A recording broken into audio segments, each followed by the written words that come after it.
Earth debate, Uncut and After Show.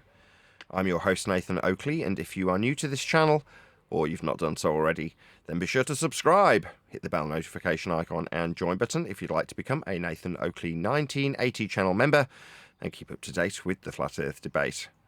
If you would like to support the channel, there is a super chat that runs alongside each of these shows while they premiere, and there's also a Coffee, Patreon, crypto and thanks button in the info box below the video. Speaking of patrons, I'm going to do a quick shout out to all of you who do support me on Patreon. So, a massive shout of thanks and appreciation to Smith Tools and Purchase, Level Plain Poem, Vitali Z, Colton James, BG, Survive the Spin, Effie Patriot, Thomas van der Zander, Measured Flat, Chris Wouters, Sea Level Cultist, Mitch Kennedy, Rod, The Name's Burley, Twadwazzle, Jason Hornsby, JMels24, Unimento, Iron26, Endless, Retro Bill, John Kays, Patrick Gunnels, Banter, Hairy Blade, Mobile Max 777, Rob W, Del West Watson, Unbelievable Productions, Blue Ridge Ranger, Abraham Mohammed, Texas Mike, Chow Young Cat, David Wayne Foster, and Dank. So another massive thank you to all of you for supporting me on Patreon. Links to Patreon are below this video. And with that, I will hand across to whoever is in Discord and Google so you can enjoy their dulcet tones while I set up for today's live show. We're talking about how you're hard to since TFE, you've been really suppressed, right? So I Googled your name, and sure enough, one of the got where it was. Anyway, the guy was like, Nathan Oakley, he's the most punchable person. So people want to beat you up. Oh, thanks, Neil. That's a great welcome to the show. Really appreciate it. It proves that what you're saying is true. And the thing is, I didn't find anything by you. I found stuff with you in it from other content creators. Yeah, I get what you're saying. What you're saying is YouTube would rather promote somebody saying my name and encouraging physical violence towards me than promote any video actually produced by me. So you can find stuff where people are critiquing me by my opponents, but finding me when you're searching for me is nigh on impossible, is what you're saying. Exactly. I mean, it'd be nice if I could find a video of you laying it out the way it's laid out here daily. But no, that's very hard to find.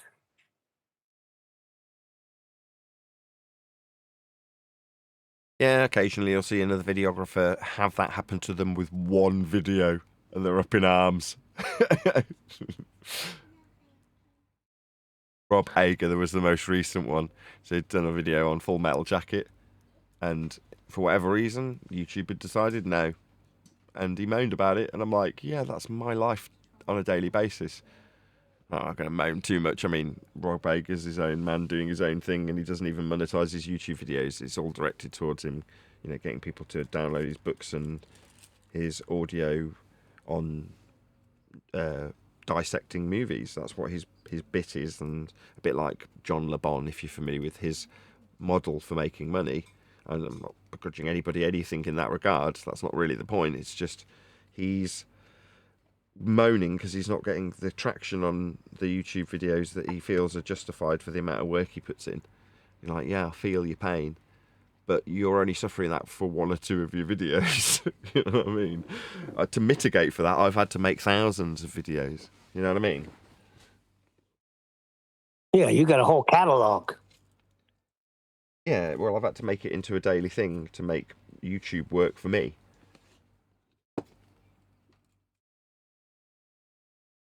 By the way, be prepared because there's a big feud, internal feud going on with Measured Earth Flat. Portion believed that you need to go into a little more detail, and you have Refracted on the other side saying no. So there's a battle going on. That's fine. Good, because it means that it gets discussed, doesn't it? So that's wonderful news. I couldn't be more pleased. Both sides win because we'll be discussing it. So if we're discussing how you need to understand that when you're talking about distances on maps, with miles or measured distances full stop. We're talking about linear distances. Ergo, it can only be flat. It can only be level. It's not curving, etc., etc. If that's warranted, rather than, well, it's miles, therefore flat Earth proven, end of discussion. When Brian says that's not enough, you're like, okay, I can understand that. Huey will often give even less, and it'll have me on his coattails going, you need to expand upon this. Like, well, the Fogomirians can't get it, and it's like, well, I can't get it. Now, if you want to call me a Fogomirian, Miriam, you know what I mean? One who cannot fog one's mirror, then fine. But it doesn't change that I often critique QE with the same thing. So just because I understand this implicitly, and it seems like, well, duh to me, and maybe well, duh to refracted, for Brian, he's like, no, I can understand the tied-up cognition of our audience, and it needs more elaboration, even though it perhaps to you is well, duh. So I'm not gonna race against Brian or refracted. I'll encourage them to fight it out in terms of the consistency that's already there versus the elaboration that is required. Wonderful. Earth being measured flat in all instances, and how we describe it to the audience, and how implicit we are with these statements of absolute fact. It's nice to elaborate on these things, Neil. Would you not agree? Yes, I agree. What a wonderful place It's to be. well done to all of us, but there are people in the audience that need a little assistance. Okay. I mean, if me saying a mile's flat and you don't have to like it isn't enough, then fair enough. We can elaborate. That's not a problem. Well, where did we get the measuring system from? What's the origination of that? What was the Sorry. This. Oh. was it based off a curve? Red herring. No, it was not. This is what it is. Does it matter? Well, once you understand how You they didn't came up answer with me. the Does it matter? concept of measuring. Let's say, for the sake of argument, it originated in hell with Satan himself. No, that's not what I mean. I mean, they did not come up with a measuring device going around the curve. They came up with the device straight, flat, measurements, level. So, No, you've asked this. I don't know who they are, nor do I care. The only relevance is the application to Earth. How are miles applied to Earth? Linear, flat. That's how we deal with Earth when we measure it. Now, does anything else matter? Well, it might seem pertinent that we know where it originated, but it would ultimately just be a red herring. Like, oh, what's that smell? Let's chase that. No. no, you're missing my point. How did we come up with the convention? How did we come up with it?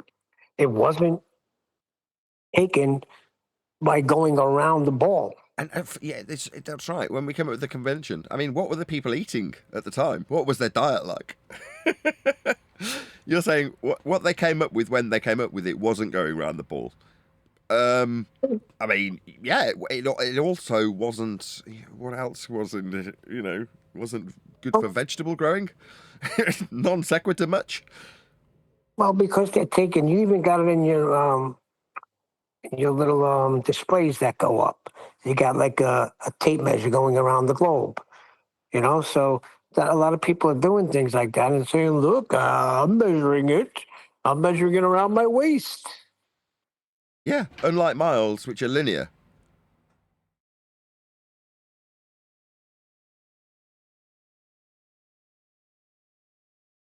I mean, you either get it or you don't. If you're measuring around an apple, or you're measuring around your waist for some trousers, is that a linear measurement in terms of distance application? Well, the answer would be no. But again, this non sequitur in terms of how you can measure your waist.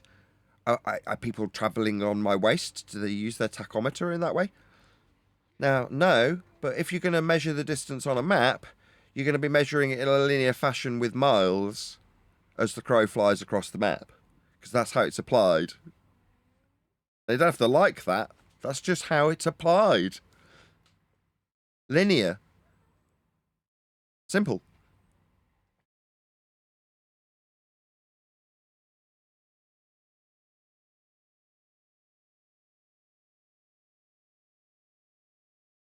As the crow flies is a good term. Yeah, that's how we utilize maps. So the topography itself, in terms of the measured elevation or depression with respect to a sea level as a horizontal plane of reference to describe increases or decreases of elevation to and from, the map itself is flat. Therefore, as you draw a line across it, it's just a linear mile distance as per the scale on the map. The scale being a straight linear line. It's a line, right? That's what a scale is. It's like suddenly everyone forgets how a bleed map works. It's like, what do you think a mile is? It's a linear measurement.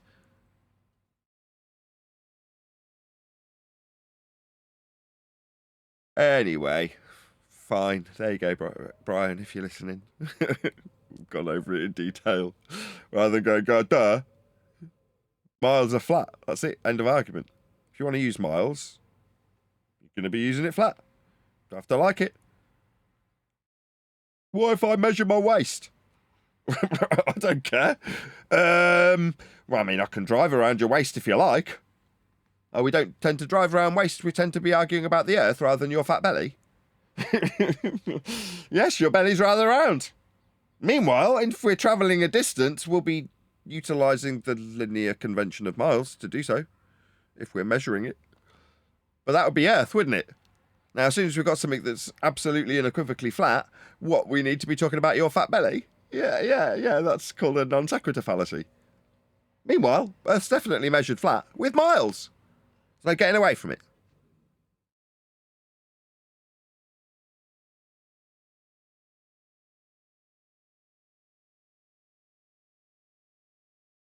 Correct.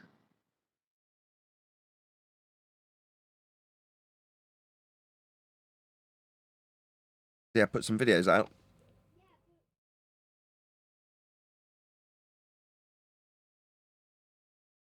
Member only? Put out a shorts video with our call from our good pal McToon. Did you see it? Yeah. Measured flat though, Turns right, out, Toon? Hey, Nathan, you lied. You know Earth's measured Robert flat though, right, Shortman lied. Toon? Yeah, you're a liar, Nathan. You're a liar. You said the sun sets. You lied. Caught you. You're a scum. You lied. Did you hear what Nathan just said to you? Did you hear what Nathan just said to you? You lied. I lied about the sun. That doesn't change how Earth is measured. You It's certainly- measured flat. Absolutely 100% lied about the earth. Turn off your mute button there, Nathan, or a life partner, the mute button. Turn it off. We're talking, You done? right? We measure Earth flat Stop too. over talking. Like with your elevation You angles lied, in your Nathan. challenge. You're changing the topic. Maybe if you keep talking topic, you liar. indefinitely, You maybe you'll win topic, this you liar. debate. I've waited for you to I'm stop. recording I this. heard you. You called me a liar. You're Are you going to lying, stop Nathan. talking, or is this your mute You are a button? liar. You done?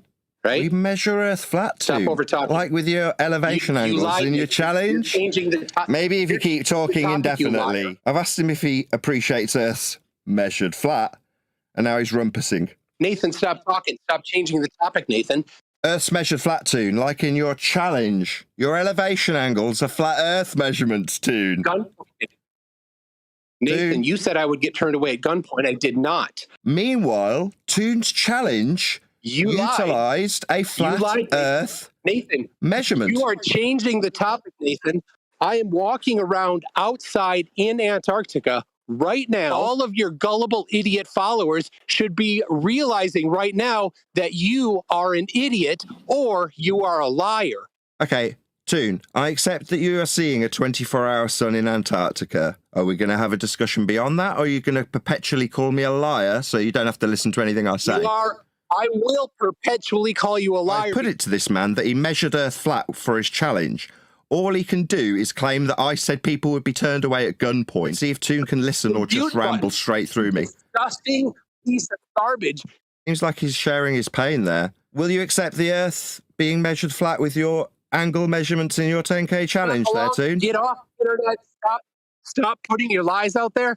You're running from the topic, Nathan. I'm running from the 96 times that I put the flat Earth elevation angle measurements in your 10K challenge. Am I running away from those? We'll see if Toon keeps rambling through me or he actually acknowledges the angles Don't that change were the taken. topic. The There's topic his is second Antarctica. interjection. Topic No worries. is What a coward. Yeah, I didn't hear that for a while. That is pain, boy.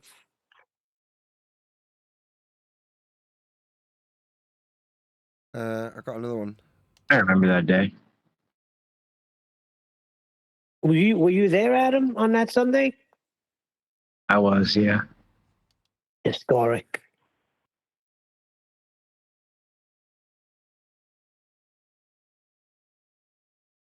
Every single one of your dumb followers needs to look at their lives and realize Nathan Oakley is a liar. Since 2016, he's been saying if you go to Antarctica, you will be faced with gunpoint and turned away. Where's the guns, Nathan? Where's the guns? I don't see any guns, Nathan! I talked to you about Antarctica. You deflected to measurements. Absolutely 100% lied about the Earth. Turn off your mute button there, Nathan, or a life partner, the mute button. Turn it off. We're talking, You done? right? We measure Earth flat Stop too. over talking. Like with your elevation You angles lied. in your You're challenge. changing the topic. Maybe if you keep talking indefinitely.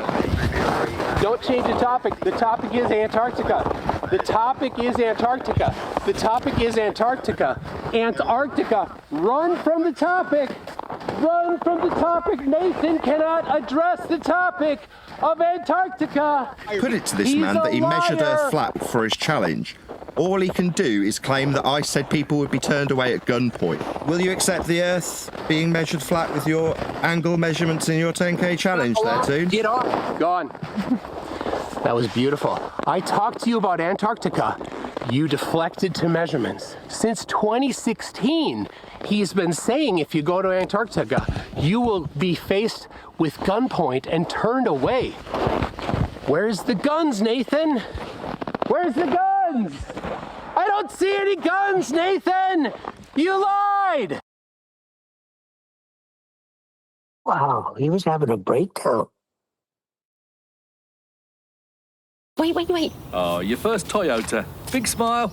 Perfect. What a whopper!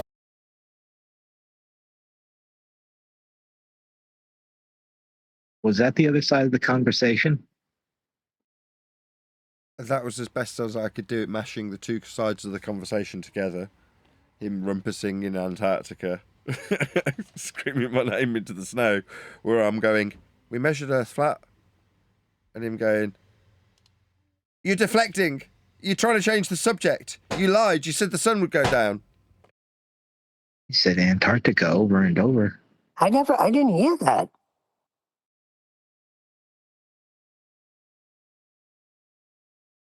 That's what you call having a breakdown. That's what it sounded like. Yeah, we deal with it on a daily basis, though. When people come into the show, it's no different to McToon being in Antarctica. For them, the stakes are the same. Right? It's their cognition, their worldview at stake. And therefore, the stakes are the same. So when he's having his so-called nervous breakdown, it's just because I'm saying to him, Earth's measured flat. I'm telling him 96 times, 97 times, 98 times, 99 times. You've measured Earth flat with elevation angles. What's he doing? Don't change the subject. You said that there'd be guns here. What on a comment you dug out? So you got this little straw man lined up for when you were on the ice. You got my heavy duty boots, got my heavy duty gloves, got my Antarctic glasses. Yeah, what else do we need? Got my comment from 2014 from Nathan where he said that you'd be stopped by gunpoint if you went to Antarctica. I think I'm all set. I've got everything I need. You know what I mean? So every time I say, okay, I accept what you're saying I'm a liar about the sun. Okay, I accept that. But we measure Earth flat. Don't deflect. Don't talk over me. You're using your mute button. That's what I'm getting from him. You're like, Well, okay. I'll give you credit because a lot of people would have went into explaining, yeah, if you don't announce that you're going, you know, what you did the other day, months later, but a lot of people would have chased that down. You just stood with the measurements. Yeah, and now I'm trimming him out 6 months later because without me having any reference to that while he's calling me from Antarctica. Am I going to waste an Antarctic phone call with, what? You're suggesting that I said there weren't guns stopping you with all your forms filled out, but you filled out all the forms. If you'd have just gone there, I'm sure I can find you an example where someone's been... Sod that! All right, I'm a liar. We're still measuring Earth flat, though, aren't we, Toon? Don't talk over me! Don't get away from your mute button! Mute button! You're a liar! You're a liar! Your audience should know! Get off the internet! Okay, Toon. But we still measure Earth flat with elevation angles, like in your 10K challenge. You're a liar! You're a liar! You're a liar! He starts having a... like everybody who comes up against us in the show. Now, obviously, after I count off the 10 times they do this to me, like chant through the actual argument whilst telling me that I'm deflecting... Now, I'll count them off in debate. With Toon, I counted them off too, in his comments to me proactively, and we got to 96 by the time he called me in Antarctica. And then I counted him off to 99 while he was calling me, and at the 100th time of being told you measure Earth flat with him deflecting to guns, he hung up on me from Antarctica. But did I chase down his where are the guns? Nah.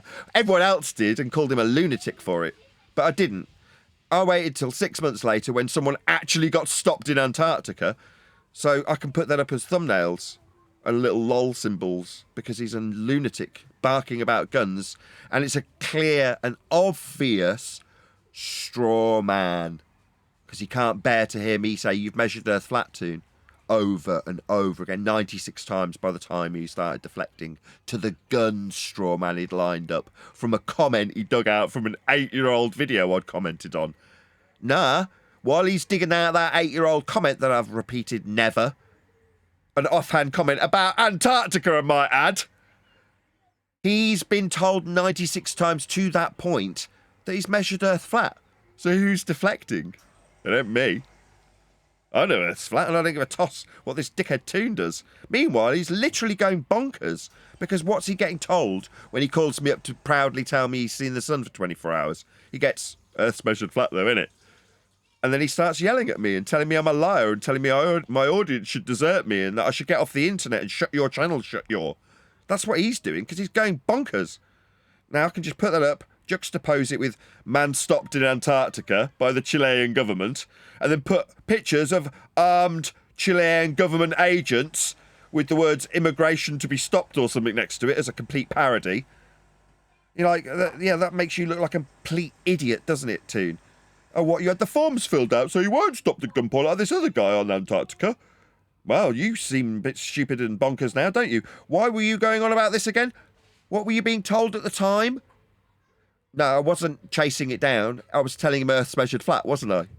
So that's now what gets pointed out. Now the straw man's been absolutely annihilated to the point that Toon looks like a raving lunatic. And his lunacy that he deflected with is highlighted by someone literally being escorted off Antarctica at gunpoint because they didn't have the forms filled out to go and measure it flat. So we're back on the track of an actual discussion about whether or not Earth's flat, and they're measuring it flat. That's what he got told over and over again. So the gun deflection didn't work, did it, Neil? I stayed right on topic and said, do you want to just chill out for a second? Are you done talking? So Earth gets measured flat. Don't talk over me! That's what he did. I waited, asked, yeah, a lot of people done? would chase him. I said, are you done? There's a pause. I said, we're measuring Earth flat. He says, don't talk over me. Don't use your mute button. Literal projection in real time as he talks over me and uses his mute button to stop what I'm saying coming through to his lug holes. Earth's measured flat for the 96th time. Earth's measured flat. You measured it flat for the 97th time. Earth's measured flat with your 10K challenge for the 98th time. Earth's measured flat in Antarctica with elevation angle measurements for the 99th time. He doesn't want to hear it. He wants to tell my audience when he phones me up proactively that I'm a liar. Because I said the sun would set in Antarctica. Well, he didn't find that quote. He'd have found me tracking the sun on a flat Earth live. But he didn't want that. He wanted to straw man me with where are the guns, and now he just looks like a raving lunatic. Yeah, that seems to be the thing now. Telling your audience, I had the Buck Sodbuster guy telling me, listen, you're wasting your time, spend time with your family, you're wasting your time on flat earth debate. I mean, why are they concerned about my time? I don't care what he does. Seems like they're all doing the same thing, trying to deter us away. In And you stood desperation. right on focus, and that's why he got upset, because you did not chase down the guns. Yeah. What he wants is me chasing down his assertions that I'm a liar, his personal attacks, his ad hominem fallacies. When I say Earth's measured flat, though, it's not me entering into a debate, it's me telling him. Is it me asking him? Are you measuring Earth flat with this diagrammatical example of an Earth that's measured flat with an elevation angle that they absolutely measured there? I didn't ask him that question, did I? I told him. Doesn't change that Earth's measured flat, though, does it? No, because it is. They are. He did. I've told him repeatedly. So who cares? Meanwhile, they're going to go nuts. Because what do they need to do to prove that Earth's a ball? Well, they need to measure Earth flat. And then anybody who points that out gets labelled as a disingenuous liar, scumbag. Where are the guns? When they're asking if they understand and appreciate that they've measured Earth flat with elevation angle measurements in Antarctica and in their 10K challenge. I'm starting to see what Brian's talking about now. The moment of their triumph, he was melting down. Something strange. In your neighbourhood. Yeah, the way you said it, I'm standing in Antarctica right now. Yeah, because I that's don't know. enough. It wouldn't surprise me. Yeah, you've got to understand, for his numpty audience, him simply being there, looking at the sun, is enough. Well, you're seeing the sun for 24 hours. Well, that's it then, I guess. You said that means we win. Win what? Well, the argument. What argument? Well, the argument about what Earth is. Oh, well, let's have a look at how it gets measured. It gets measured. Don't talk through me! Where's your mute button? Well, you're measuring it flat. There's no ifs, buts, or maybes. That's not a disputable subject matter change or a segue away from what we're doing in Antarctica. Aren't we trying to establish what Earth is? Well, if you're trying to do that, we'll go with your measurements then. They're flat. You don't like that. You don't want to discuss them. You don't want to discuss the angles to the sun over a 24-hour period with respect to a plane of reference because it's a flat Earth measurement. Okay. Well, why are you calling me? You want to call me and tell my audience that I'm a liar because I said the sun would go down in Antarctica? I didn't know. I had no idea. I got told that it would go down because somebody who had been there gave their first-hand testimony to that effect. I mean, I got tarred like I'd said it because they're disingenuous scumbag liars and they want to tar me with the brush of their egregious misrepresentation of what actually occurred when I interviewed somebody who'd spent time in Antarctica. They spent Antarctica time and therefore they're right to their audience. So them saying to me, oh, I'm in Antarctica right now. Okay, I accept that, was my reply. I accept you've seen the sun for 24 hours, but you're measuring Earth flat. Don't use your mute button is the response. Where are the guns, Nathan, is the response. He deflected with measurements of Earth that's flat that you're measuring right now. Yeah, I did. Because Earth's measured flat.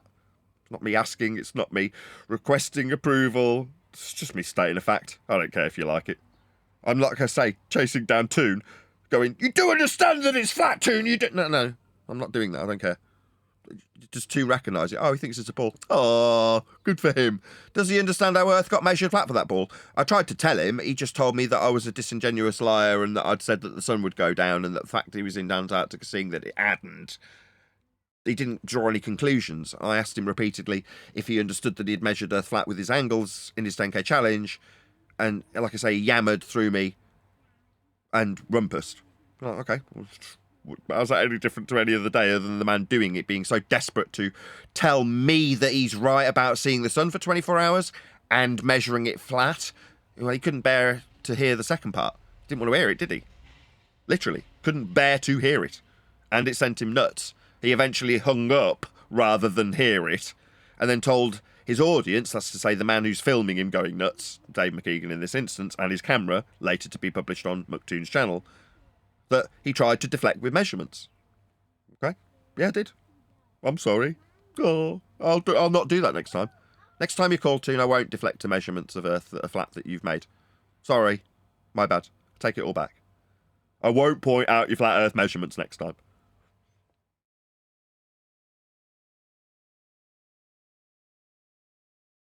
Lest I be called the deflector. I wouldn't want to be thought as a deflector now, would I? What with my deflecting to the measurements of Earth? Hell no. Heaven forbid.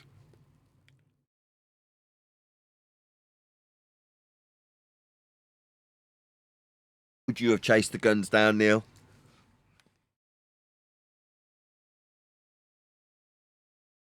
No, of course not. But other people would have, because they would have tried to defend themselves and say, yeah, if you didn't have, paperwork, you would be turned away. That's the thing. You're better off not defending your own virtue in this regard.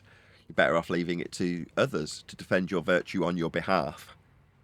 And in this case, 6 months later, Adam comes along and does it on my behalf. Much more effective. Right? Why? Because I can't say I don't care that he's lying through his back teeth about a misrepresentation on a comment about Antarctica that he dug out from 8 years ago. It's only so he can distract from the flat Earth measurements. I don't need to do that. Just say nothing. And then Adam comes along 6 months ago and says, oh, do you know you were a straw man with these guns? Vaguely remember a song being made about it with my name in the freaking title. Yeah, I vaguely remember, Adam. What say you? Oh, right, they found a guy on Antarctica without permission and escorted him away at gunpoint. Made headline news, did it? How terribly exciting.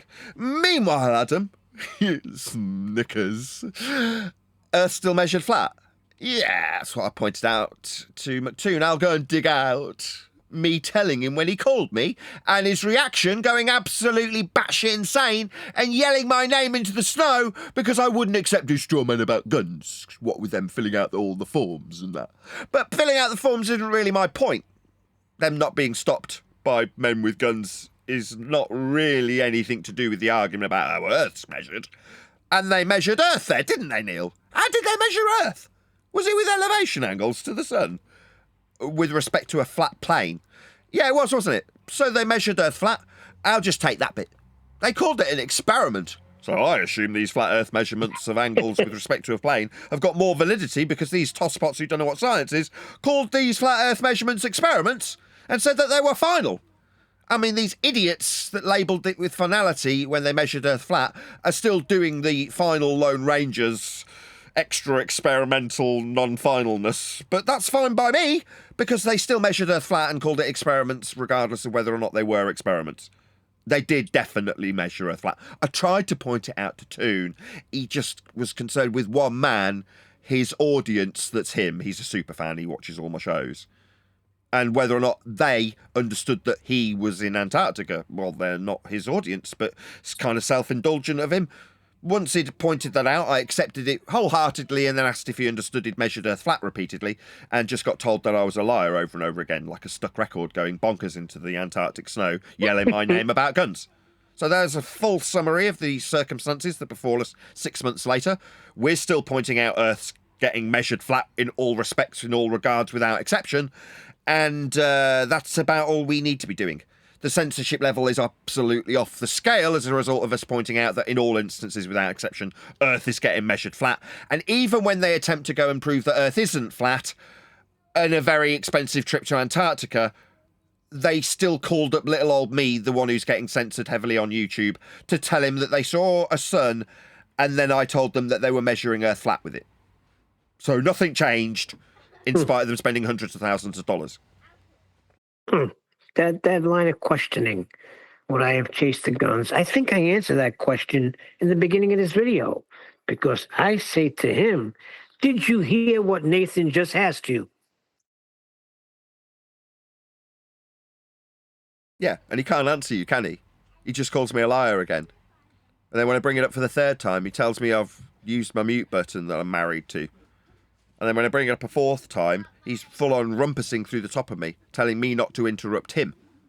And when I tell him for the fifth time, he's telling me that my audience should be shut your channel, shut your, and get off the internet. That's the order of events. And all I'm trying to do is repeatedly ask him, you understand you measured Earth flat with your angles, right? Yeah, you ain't having it, right? Where are the guns? Oh, we found them. Check out that Chilean government guy with his gun. You dickhead. Meanwhile, did you want to accept that there are guns escorting people off Antarctica now? What with you filling out forms to measure Earth flat there? Because it seemed like Toon didn't really want to acknowledge me pointing out Earth being measured flat there bit, and just wanted to focus on whether or not it gets stopped having filled out all the forms, which seems kind of non sequitur. But there we go, we found the guns. What about the flat Earth measurements? Yeah, they're still the same ones. Exactly the same, nothing's changed. Earth was still measured flat. It was going to be, it always will be. So, who cares? Best keep me in the smallest part of the internet. Make sure I'm struggling to pay my mortgage. I'm sure these dickheads who don't sleep and go nuts when they're saying my name are doing all right. They're probably paying their mortgages quite easily. Because they get all the views I don't. All of the views that would go my direction get funneled their way. Doesn't help them sleep at night, doesn't stop them calling me and contacting me and staying in my chat with fake names. Does it? But there they are, with their fake names, the pathetic cowards that they are. Listening to me and hoping that I die. Because that's what they've got, wishful thinking. It won't change Earth being measured flat. Your disdain and disgust and hatred towards me will not change what Earth is. Doesn't matter that I'm saying it. Focusing your attention on an individual is pathetic. Doesn't change what Earth is or how it's measured. By you! Globe-believing idiots. Including Yeah, they just want to punch you, Nathan. Go ahead. They just want to punch you. Yeah, because like that'll change how Earth gets measured flat with elevation angles if I'm not pointing it out. Or I'm not here. No, it won't. People are pathetic.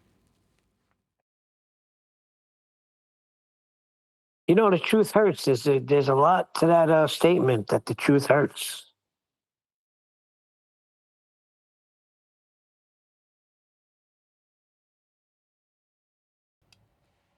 Morning.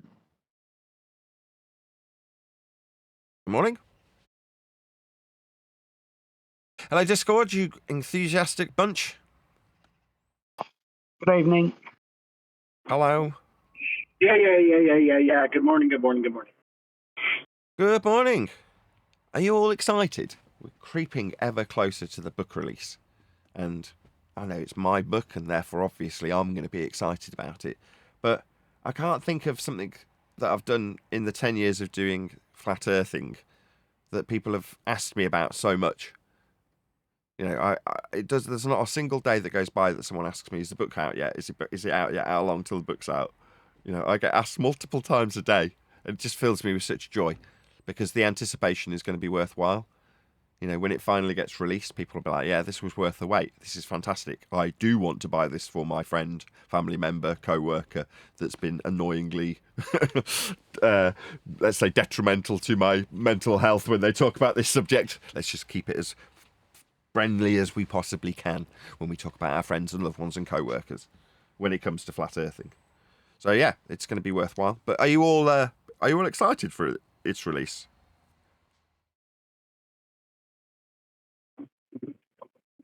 I'm real excited, although I've heard some pre-reviews that it's the worst book ever. It's not out yet. You've had some pre-reviews, like before it's written. Oh yes, it's the worst book ever. I think in the next couple of months it's just going to be a massive. Don't read it. Don't say 90. Don't say 90. Well, I'm extremely excited, and you know, time's ticking on by. There's going to be more and more people looking at as we get closer to the actual publication date, which will get set in the very near future. One more time that we're going to have a full read through with various different eyes on it. It goes off to the publicist, who does exactly the same thing. He has his read through. Then that's it. It's published. It's really, really close. I can't wait. Probably, I reckon, end of summer it's going to be published. Then it's there. It was formerly called Housekeeping. Then it was called All Roads Lead to a Flat Earth. Now it's called Welcome to Flat Earth. So it's had various different titles, and it's had more rewrites and redrafts than perhaps the number of titles that it's had. You know, I think I suggested this was the fourth rewrite. Well, it's probably more than that. But nevertheless, it's had a lot of work, which is good. You know, it's had a lot of attention, which is also good. The references and citations are outstanding. The quality is like high, not only high, but heavily scrutinized in terms of what is and isn't appropriate to be cited, to be discussed in the first place. Like, it's all been scrutinized. Huge chunks of work have been dumped huge chunks of work have been refined. So it's like I say, it's still for the time being, it's a work in progress. There's still little bits to be done. There'll be things that are altered moving forward. I think we're on chapter 11 of 14 currently, so very close to the end in terms of the fourth draft. And there might be call for suggesting that it's a fifth draft, but I don't think so. I think the fourth draft will be gone over with a fine-tooth comb again in full, and that will be what goes off to the publicist. So yeah, it's really, really close for everybody asking, which is many, many, many people. It's like, I can't believe how many people are going to be there waiting for it to come out and immediately purchasing it. There'll be a massive spike in terms of its immediate sales from people who are waiting with bated breath to get hold of it. So yeah, but there's obviously stuff to do. There's going to be a translation into Spanish at the minimum when it comes out. Hopefully that'll be done as well. I want that all done at the same time, so it's at least released in some form bilingually and with an audio version, all at the same time. So it's hopefully going to be, recognised that if we've spent this much time, it can be pondered upon a little longer in terms of getting the translated versions together. Not necessarily the Spanish audiobook version, but I'm getting at. It'll be released with a aplomb. It'll be released with multiple versions, as it should be. I want it to be a big event. I want it to be a big deal when it finally drops. It's worthy of that. There's enough people waiting in high anticipation of it that it should have a bit of fanfare when it finally drops. Would you not agree? Yes, no. Yeah, I think Yes, Nathan, we all agree. Jolly good. I'll get the party poppers then. You get the sangria. I'm trying to get our translator in. You're going to have to invite him in, Nathan. I don't know how to do it. It's MW. He's in there now. We'll figure it out with him. He's a regular.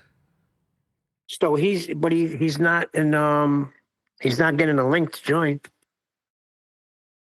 Yeah, we'll figure it out in the next couple of days before the next book editing session, which is on Monday. We'll get. I'm going to keep ballsing up his name. Ventriloquorum. If I can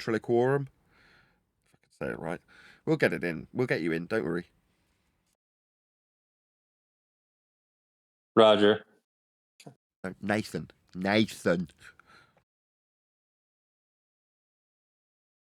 Affirmative. Indeedy. Nathan Rogers. No. So we're coming up to the end of the week. Thursday's the new Friday, as they say. Did we want to do a bit of housekeeping? Is there any videos to cover? Is this going to be an idle chit-chat for an hour? What is Let's to do follow? some I housekeeping. have no idea. We haven't done housekeeping in days. Any evidence of a physical geometric sphere edge? That's a horizon, formerly known as Earth curve.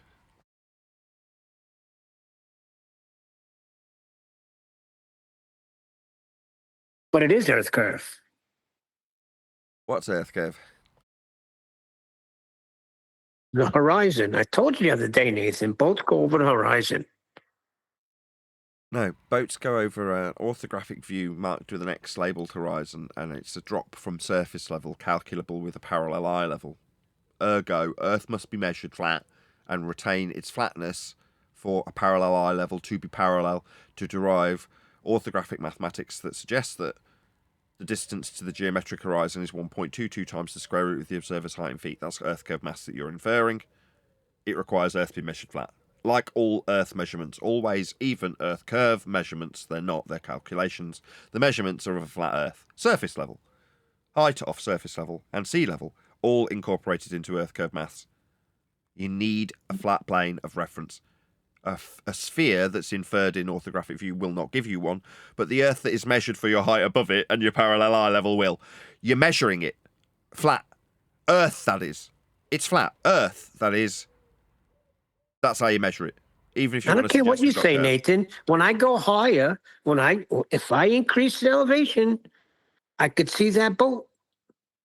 Okay. Okay. So the measurement is your elevation then. So your elevation is a height above surface level, sea level, if you want to measure it with reference to the horizontal plane that ties to Earth. So you're measuring your height off sea level. That's a horizontal plane of reference perpendicular to it in a vertical orientation, measured in feet. That's a flat Earth measurement, Neil. Your height. Elevation. So you mean to tell me I can't be on one point on a sphere and go up, let's say, 1,000 feet? And that's not off a level surface. That's off of a sphere. No, perpendicular, 90 degrees. Up, you say. You're going to have some axiomatic principle to describe this. And it won't be afforded to you if you are begging the question of being on a spherical surface.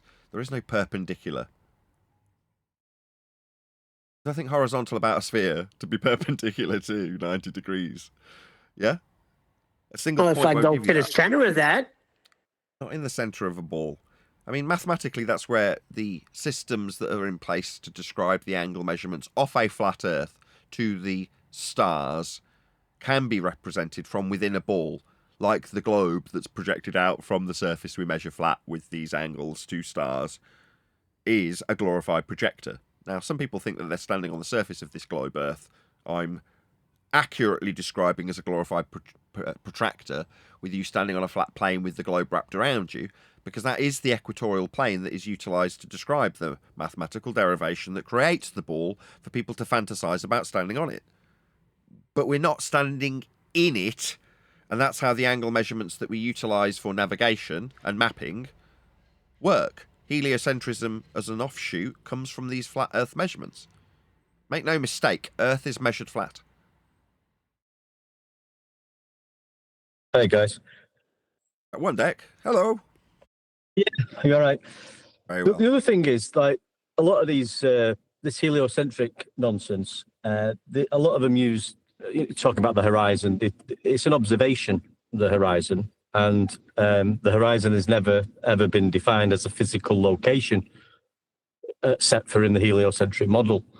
It's just it's an apparent location which can alter, and there's proof out there on the table, Black Swan 2020, that the horizon that they claim is a physical edge of the globe is at a certain distance, 1.22 times the observer's height in feet. But there's video and photographic evidence which shows the horizon beyond that distance, which debunks their, globe heliocentric model to bits. It's been proven. So it's not a physical location. It does move around depending on conditions. And we've got photographic and video evidence to show them this. It's over. Yeah, so what one deck is alluding to is the argument known as the Black Swan. If the Earth was a sphere with a radius of 3959 miles, then every distance to the horizon measured could be no more than 1.22 times the square root of the observer's height in feet, as laid down in the Begging the Question, Proof of Nothing, Perspective Hijacking Earth Curve Maths in Orthographic View. Distance to the horizon measured in the Black Swan is beyond the oil rigs at 10 miles, rather than 1.2 miles at a 1-foot observer height. Ergo, it's not a physical geometric mark with an X labelled horizon, orthographic representation of a geometric sphere edge blocking your view of boats and buildings, as laid down in the Begging the Question, Proof of Nothing Perspective, Hijacking Earth Curve Mathematics, because it's beyond those geometric limitations, as demonstrated in the image fondly known as the Black Swan. Therefore, the Earth is not a sphere, and the horizon is not physical. Refraction, you hear them cry. Yes, so not a physical measurable sphere edge horizon then, you complete numpties. Now, given that it's been 5 years, the idiots that undo their own geometric assertions of a sphere edge for a horizon by barking refraction at us 5 years after their own annihilation with their own words of refraction, beggars belief, in my humble opinion. The level of stupidity on our anti-flat Earth opponent's side is literally off the scale. Stupid levels that you can't really comprehend even if they're explained to you. Okay, so while you bash your own heads in with the fact we don't have a geometric sphere edge for a horizon, so not Earth curve then, not blocking boats with its physical nature, refracted by your own standards, not capable of measurement for a geometry at all then, never to be measured, you idiots. Meanwhile, and I reverse time to when I should have interjected, but didn't want to be rude to One Deck when he asserted this in the first instance. Because, as One Deck pointed out, 1.22 times the square root of the observer's measured height of a flat Earth. The first measurement in this series of nonsensical orthographic-based mathematics that suggests we have an Earth curve below the surface level we will measure for our height. At which point there is no argument or inference that we can violate the base principle measurement we are measuring for our height.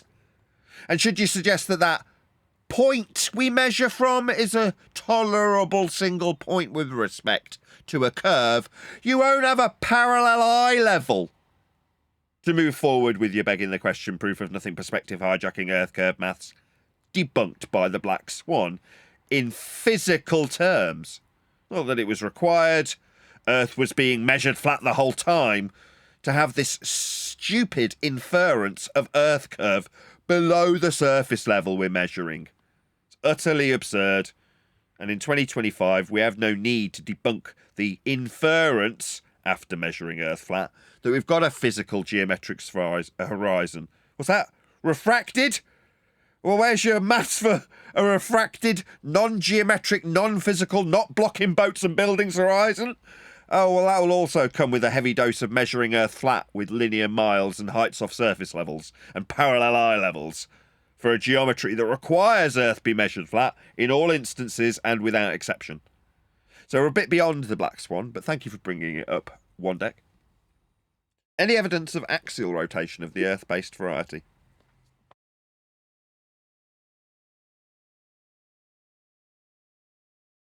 No, you're going to need a globe for that. And then when you look at the Earth calculator and how the globe was measured, it's telling you it's a flat Earth elevation angle measurement. So we haven't got a globe for any axial rotation anyway, because we haven't got a globe.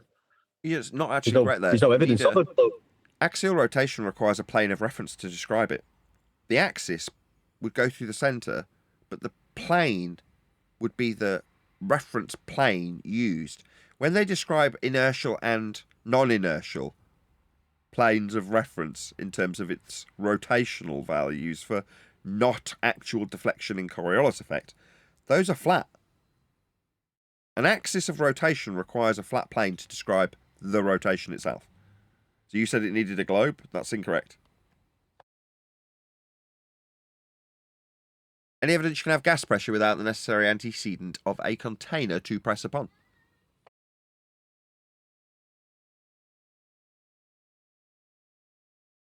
I mean, that's just like saying, can you obtain an elevation angle from a curved baseline? Is there any evidence gas law you can requires containment? Say again, sorry, Adam. I said all gas law requires containment. What, like the V in PV equals nRT?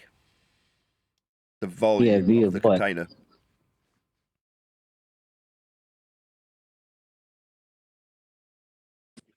Yeah, the gas particle has to press up on the wall of the container to obtain pressure.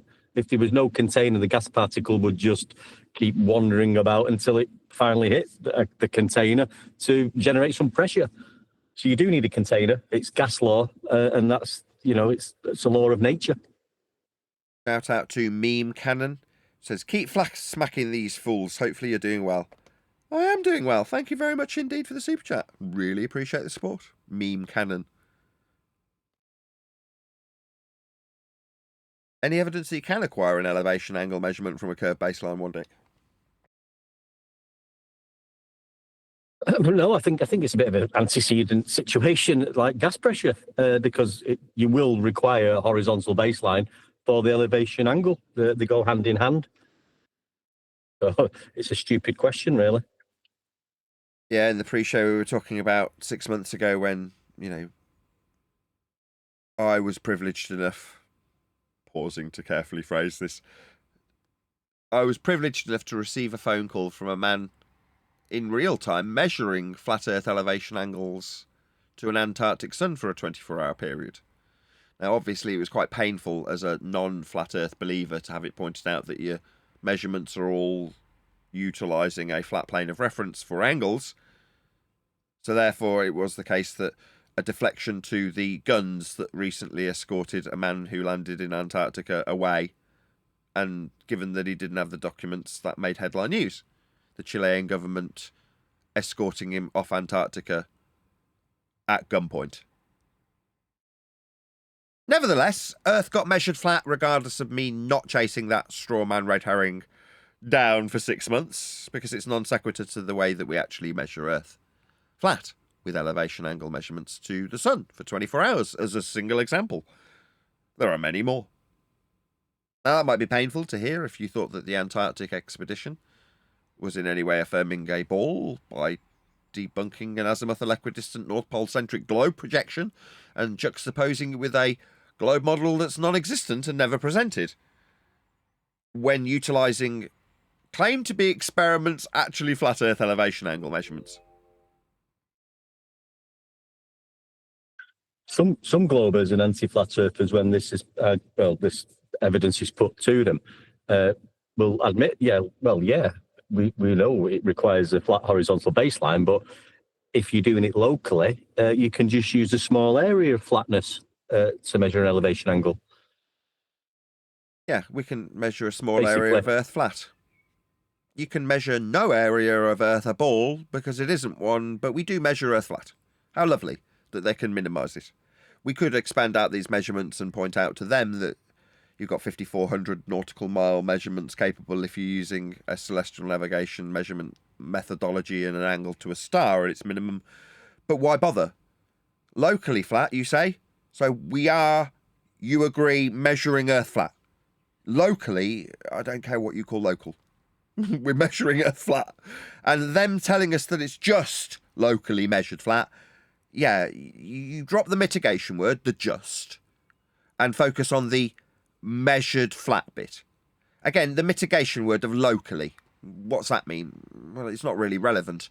We're measuring Earth flat and they all know it.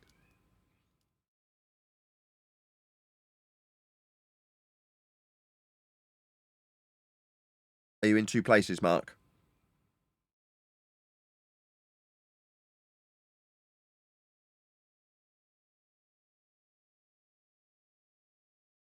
In Discord and G+ at the same time, Mark. Hopefully we don't get a load of echo from you. What's in? Let's carry on. Any evidence of the distance to the sun?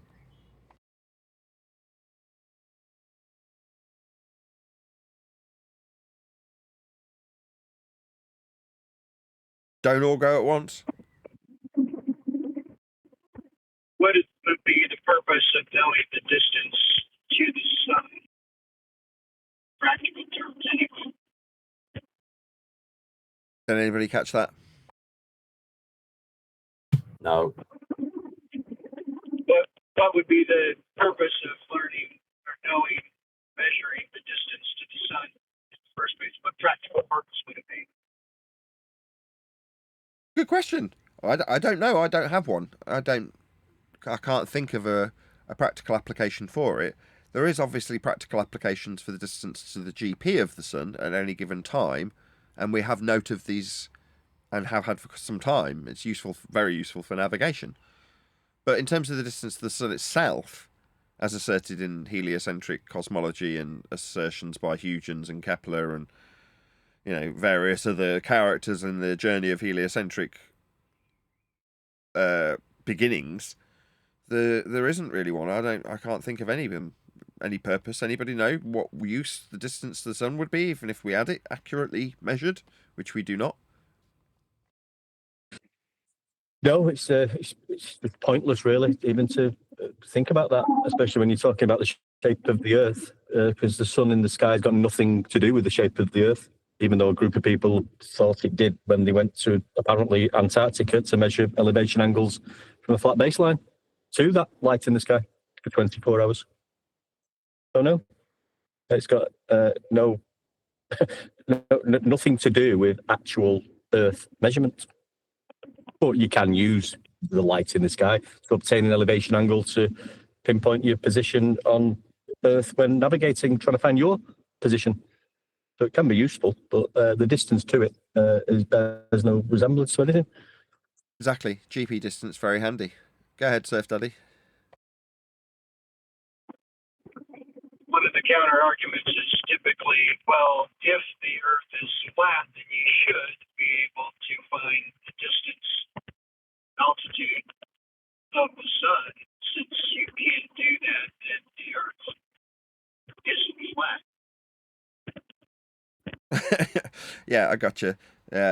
Non sequitur. Me being able to give a distance to the sun because they assert that it's 93 million miles away after scaling it with Venus, utilising a flat Earth elevation angle to Polaris at its minimum for a radial value of an equator value that gets made to be spherical when measured flat and then imposed on Venus. So you can scale Kepler's heliocentric motion and give you a 93 million mile sun.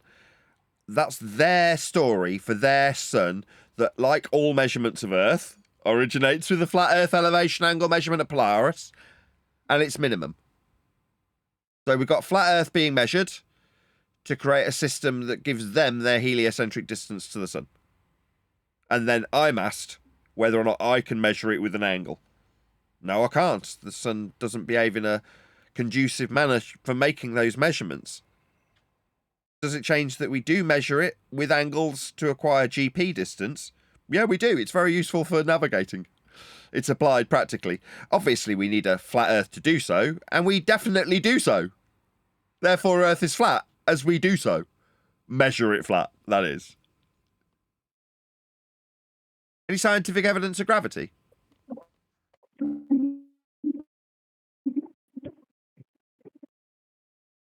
Well, when you say scientific evidence, I think you'd want to be observing a natural occurring phenomena. So what would that be, would you say, for gravity? They say 110 years ago that objects falling because of a force pulling stuff go down, go boom boom, go splash splash. The Newtonian, old and busted gravitational force. Debunked by gas and its behaviour expanding in all directions, regardless of its claim to have mass, whatever that is, in their vernacular. Meanwhile, it doesn't attract to Earth, despite its vastly larger mass than all gas particles that are individual, unbonded, and moving in all directions without any attractive force whatsoever. Quite the contrary. Should a gas particle encounter a wall of a container or another gas particle or anything to collide with, it will have an elastic collision and opposite reaction in the other direction. Its vector will change, it will not be attracted. That's elastic collision as opposed to gravitational attraction, undermining the base premise of this force pulling things towards the ground.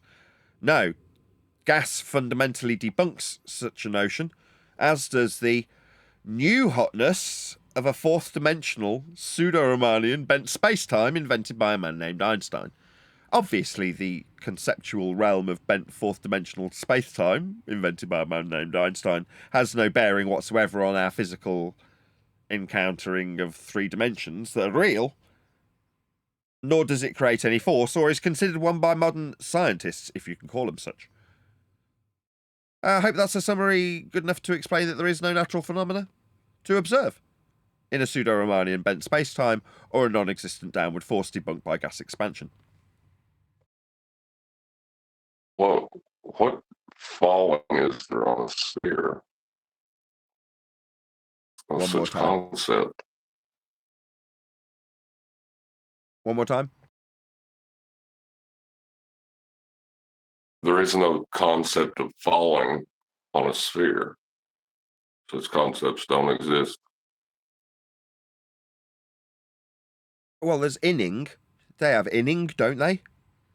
Like the notion of moving towards the centre of a sphere Earth. Isn't that what they call the non-concept they can't use of falling perpendicular in a vertical orientation with respect to a plane, 90 degrees at the surface that you'll meet an impact if you are falling? Because they would have inning, wouldn't they? But that's not falling. and it's not used. I've never heard anybody say, well, on a ball I'm inning, you know, I'm moving towards the centre of it.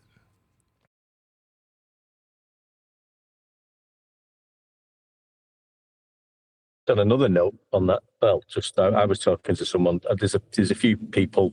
I was talking to a normal person, I'll call them, about this subject, and there's a lot of people under the. Well, for one, I was trying to explain that the gas we breathe, the gas particles are created at ground level.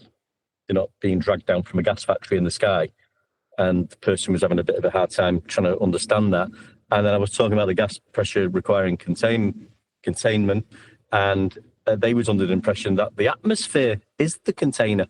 So I was trying to unravel all this for this person who's not into this subject, and they was really scratching their head and just couldn't come to terms with what I was saying, even though I was trying to explain it really carefully. I think you find that with a lot of normal Joes, I call them. Just, the atmosphere is the container. Gas is gravity, Newtonian gravity, which has been outdated, is pulling gas down to the Earth when gas particles are created at ground level and going up. So where's the gravity then? Then it's non-existent. And the gravity is, what they call atmosphere is the gas pressure, not the container. So there's a bit of confusion with some people who are not really into the subjects of what is actually going on. Yeah, pressure is the force exerted on the walls of the container for the gas to exert or exhibit gas pressure. It needs containment. Meanwhile, gas is not going down, go boom, boom, go splash, splash. If you don't believe us, just crick your head slightly and look up at the clouds. That's the effects of gas in the form of the water cycle. Moving up, away from the ground. Not down, not go boom, boom, not go splash, splash. There is no force of gravity. It's superseded 110 years ago by Einstein, as I explained earlier. Bent pseudo-Riemannian space-time is not the force of gravity, go down, go boom, boom, either. Gas isn't doing that. Look at a cloud. In order to have that effect in the first place, that is to say gas cycle, you would need gas to be at high pressure, and therefore you must have containment for that to be the case.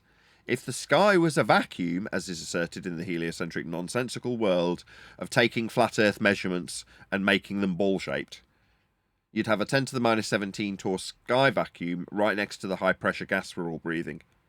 It's not going down, go boom, boom. It's not being held here as atmosphere. That's an oxymoron. Atmo, that means air. Sphere, that's a shape. Gases take the shape of whatever containment they're in. They don't arbitrarily form spheres. They disperse into whatever available volume. Now, if the sky is a vacuum, it's a vast volume available to the gas at high pressure to fill. Ergo, we'd have never developed gas pressure if the sky was a vacuum. The very first gas particle would have come out of the ground, sodded off into sky vacuum, and never returned, because it would carry on in whatever vector it was travelling in until it collided with something. Now, if it never collides with the wall of a container to come back down to Earth to form pressure, then we never achieve gas pressure. But that's the world they want you to believe in when they take flat Earth measurements of angles and project them from a hell with a protractor wrapped around it called the globe, that you can then reify into an existence where you're standing on a curved surface that you measure the stars with, and then suggest that there's a sky vacuum above your head 10 to the minus 17 torr, with the orbital motion again derived from flat Earth measurements of the stars, of things like the ISS with men in tin cans flying like Superman.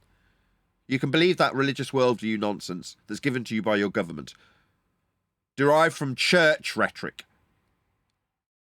That's where your government comes from. You can believe that if you want. Good for you. You know better than a Scientologist, because that's what they believe too. It's the same religion.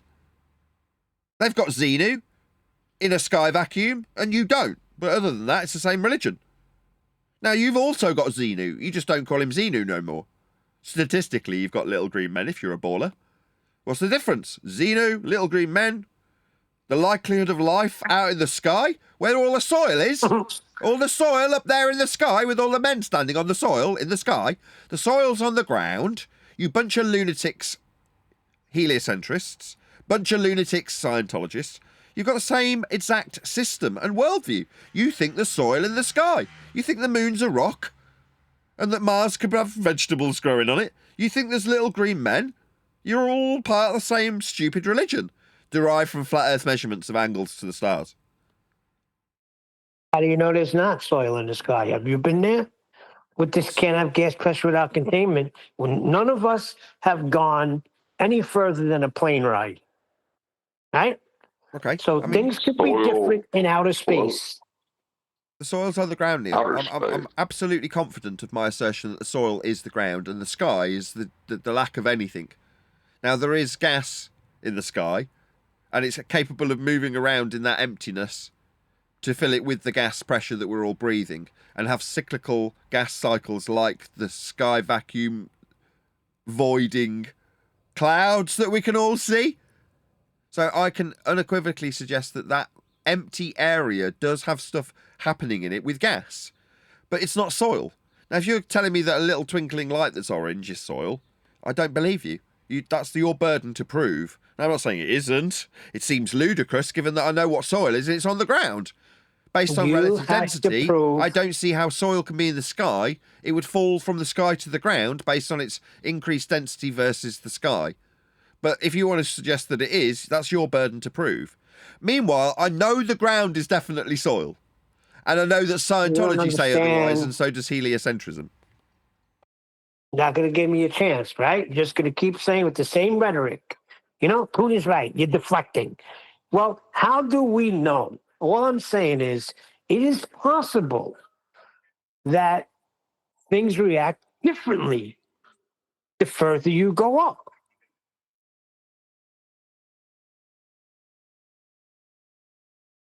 No. Have any of us been there? Have any of us been higher than a plane? I don't care. If you want to suggest that there's soil in the sky, you better damn well prove it. Now, I'm not saying there isn't. I'm not making any claims in that regard. I'm saying that by my experience, the soil's on the ground, not in the sky. That's it. That's my experience. Now, if you want to tell me otherwise, prove it. I'm not saying the sky isn't soil. To me, it seems utterly absurd to have a requirement to suggest that it isn't soil when the soil's beneath my feet. But because there's a religion that believes there's little green men in the sky called Zenith, unless you're not a Scientologist, I mean, you've got the same religion of a sky vacuum filled with rocks that you can grow soil on. Little orange ones called Mars, you think that's a soily based sky rock for growing stuff on and living on. Now, you can believe that, like the Scientologists believe the exact same thing.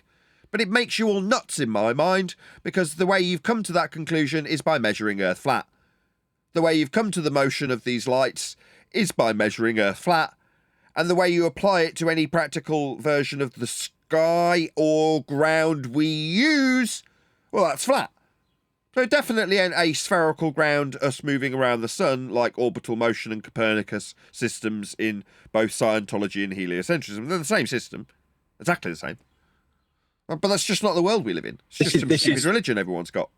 Sorry, Nick, I was just going to say, like, you know, with this is where the conversations go a lot of the time with the heliocentric nonsense of like gravity, and even, well, not that it's even gas pressure. Gas pressure and the gas laws is a wonderful conversation, but again, that's got nothing to do with how Earth is measured. It's just gas behavior. And you can get into a conversation with somebody about gas pressure, and then you end up in the sky talking about planets and Mars and a load of nonsense. That's where it takes you. So these ideas in the heliocentric model, a lot of it takes you away from what we're actually going forward on the front foot. Is what we're saying now is, well, let's bring them back down to Earth, and how is it measured? What is space? Let's do that. Measured flat. Space, length, breadth, and depth. Is that curve? A Cartesian system, no, it would be a square if you want to describe it as something. If you're like a box, I suppose you could describe it as. It's a system, it's conceptual. Length, breadth, and depth, right? For measuring stuff. No, that's not curved. That's right. Cartesian. So height is Cartesian. Yeah. So how high the star appears in the sky is Cartesian. So you're going to develop space from Cartesian, and then you're going to ask me about soil in the sky. It's Yeah, I can say indefinitely that's not soil up there. I mean, you don't know that it isn't. Yeah, I do. That's what I've just had leveled at me. I completely agree. Where's the soil? Beneath my feet. Is it in the sky? No. You haven't been there. You don't know. You I've been can't in the sky. validate it. It's just the empty void filled with gas. So, I mean, yeah, I've spent plenty of time in the sky. Does soil float? No. Neil? No. Listen, you ain't been in outer space. Things could be different up there. Outer space is length, breadth, depth. That is related to planar measurements. So we're not going to go to outer space. We'll just stick with space. That's where we live. It's not soil, Neil. Have you been on a star? Have you been? People said they went to the moon. I mean, you can't prove that they didn't. Have I been to the moon? That's what he asked you. Why would I need to go to the moon to know it's not soil? Because Neil? people went to the moon and they said they played golf. They got video of it. They did experiments up there, just like they did experiments in Antarctica. How'd they get to the moon, Neil? They took a rocket ship. They took a rocket and went where? Through the They wardrobe. went to the moon. Through The the amount of fuel that was purchased proves Don't that say they it. went to the moon. How did they go to the moon, Neil? You've not answered that question. You said they went They to the flew. moon. They flew. Yeah. Did they go up, Neil? They flew on DC-10s to visit the mighty Xenu with the souls of all of the Thetans. What's your problem?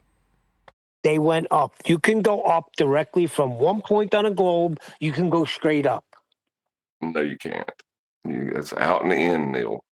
It's not up. I'm looking at a freaking orange right now. I got my finger on it. I'm going right up, straight up from one point. That's not in or out. Exactly. It's exactly.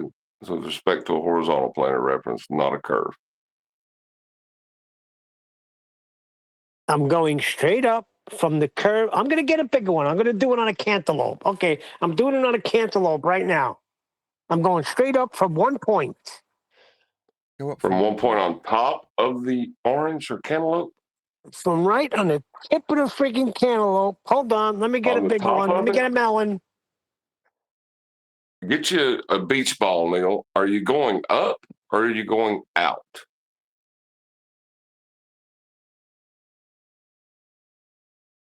Point here is that to describe these orientations, if you're going to take a beach ball or a cantaloupe or a melon or whatever it is you're describing, to have an orientation capable of description perpendicular to the plane of reference, that's up, then you need to plonk this item into a grid or a system or a box, as I described it earlier, so you can describe its length, breadth and depth. Then within that already in existence system, you can then positionally describe with 3 axes where the top of that item is, based on where you've plonked it in the system, in the box. Now, without that system, you don't have a top on a cantaloupe. It's completely arbitrary. You don't have a system to reference where the up is coming from. When Neil says it's a single point, okay, well, you pick up your cantaloupe and then whatever your smallest finger's touching, that's going to be the point. Well, how do you orientate it? Well, you don't. You need your Cartesian system to orientate that single point with respect to a plane of reference, so then you can describe up perpendicular to it. Then you've got everything you need to describe this shape within this 3-dimensional system. But Neil wants to start with the 3-dimensional shape and no system, and suggests that we've got a point to describe an axiomatic principle that requires a horizontal plane of reference and 90 degrees to it, an orientation in the vertical, so we can go up from it. not just from a single point. It isn't that oversimplified if you're going to communicate this thing mathematically or indeed verbally to another person. Then you have to establish axiomatic principles to describe your single point with reference and respect to the plane. You'll always need the plane, Neil. You can't There get you away from go. it. Thank you very much. Now, It's not the do we need plane. to talk about gravity? Oh, it's not a plane. Hold on. I heard Brian. No, it's not. Oh, yeah, I know Plane. the sense got to jump in. Now, don't you start with that. Don't Yeah, you Brian. start with that. He says it's not a Go plane. ahead, Brian. What's not the plane? I didn't say it's not the plane. I said it's not a plane specifically. You're not correct. It's a horizontal plane, a plane in the orientation of horizontal. My bad. Yes, a horizontal plane. Not just a He plane. did say that. I did at one He point. did say that. But fine, yes, it does need Simply for Nathan, specificity if offered. anything. It does need specificity offered, and Brian is correct. Specifically horizontal plane, especially when referencing Earth in any regard for any measurement. Always a horizontal plane. So you can't just go from one point on a freaking watermelon or a cantaloupe or a beach ball. So stop sending me these freaking messages, ballers. Yeah, if you want to talk about measuring the surface of Earth with linear miles, they want to talk about measuring a cantaloupe. If you want to talk about how kilometres can only be represented with respect to a linear, flat distance as per the scale on a map, they want to talk about how you measure trousers with a tape. It's hilarious. It's like, are we measuring our trousers? It rings of a Kumu virus when these people tell me, "You telling me I can't run a tape measure around my fat belly?" Yeah, you can. It's just not how we deal with Earth, is it? Bless your fat belly. Yeah, linear. Yeah? The number of yards are being dealt with around your fat belly when we look at a map. And that scale that's flat and linear. Yeah, that's how we deal with Earth. Flat.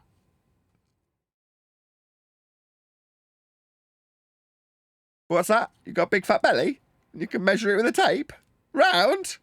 Yeah, go on a diet then, fatty. Meanwhile, Earth's measured flat. It's linear. I mean straight.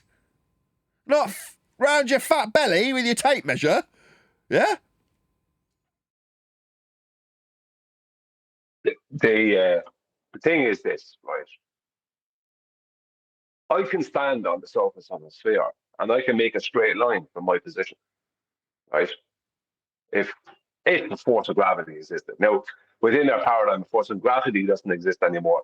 So plumb bobs wouldn't even diverge, right? I don't know what plumb bobs would do because they have no explanation for what a plumb bob does since 1915 when Albert Einstein threw a force of gravity out the window. The thing is this, right? I could make a tangent to that spherical surface, right? I could then walk forward 1 foot and make another tangent. Now, both of those would be straight lines, right, geometrically. But none of them would be horizontal because none of those would be parallel to each other. And that's the thing. If they're not parallel, they're not horizontal. They're not horizontal, then they're not in alignment with reality. It's that simple. So if you think when you step forward, 1 foot, you make another straight line, that you're going to have two diverging horizontals, then you got problems. So Did you just say your foot creates a straight line? yeah, as a tangent, yeah.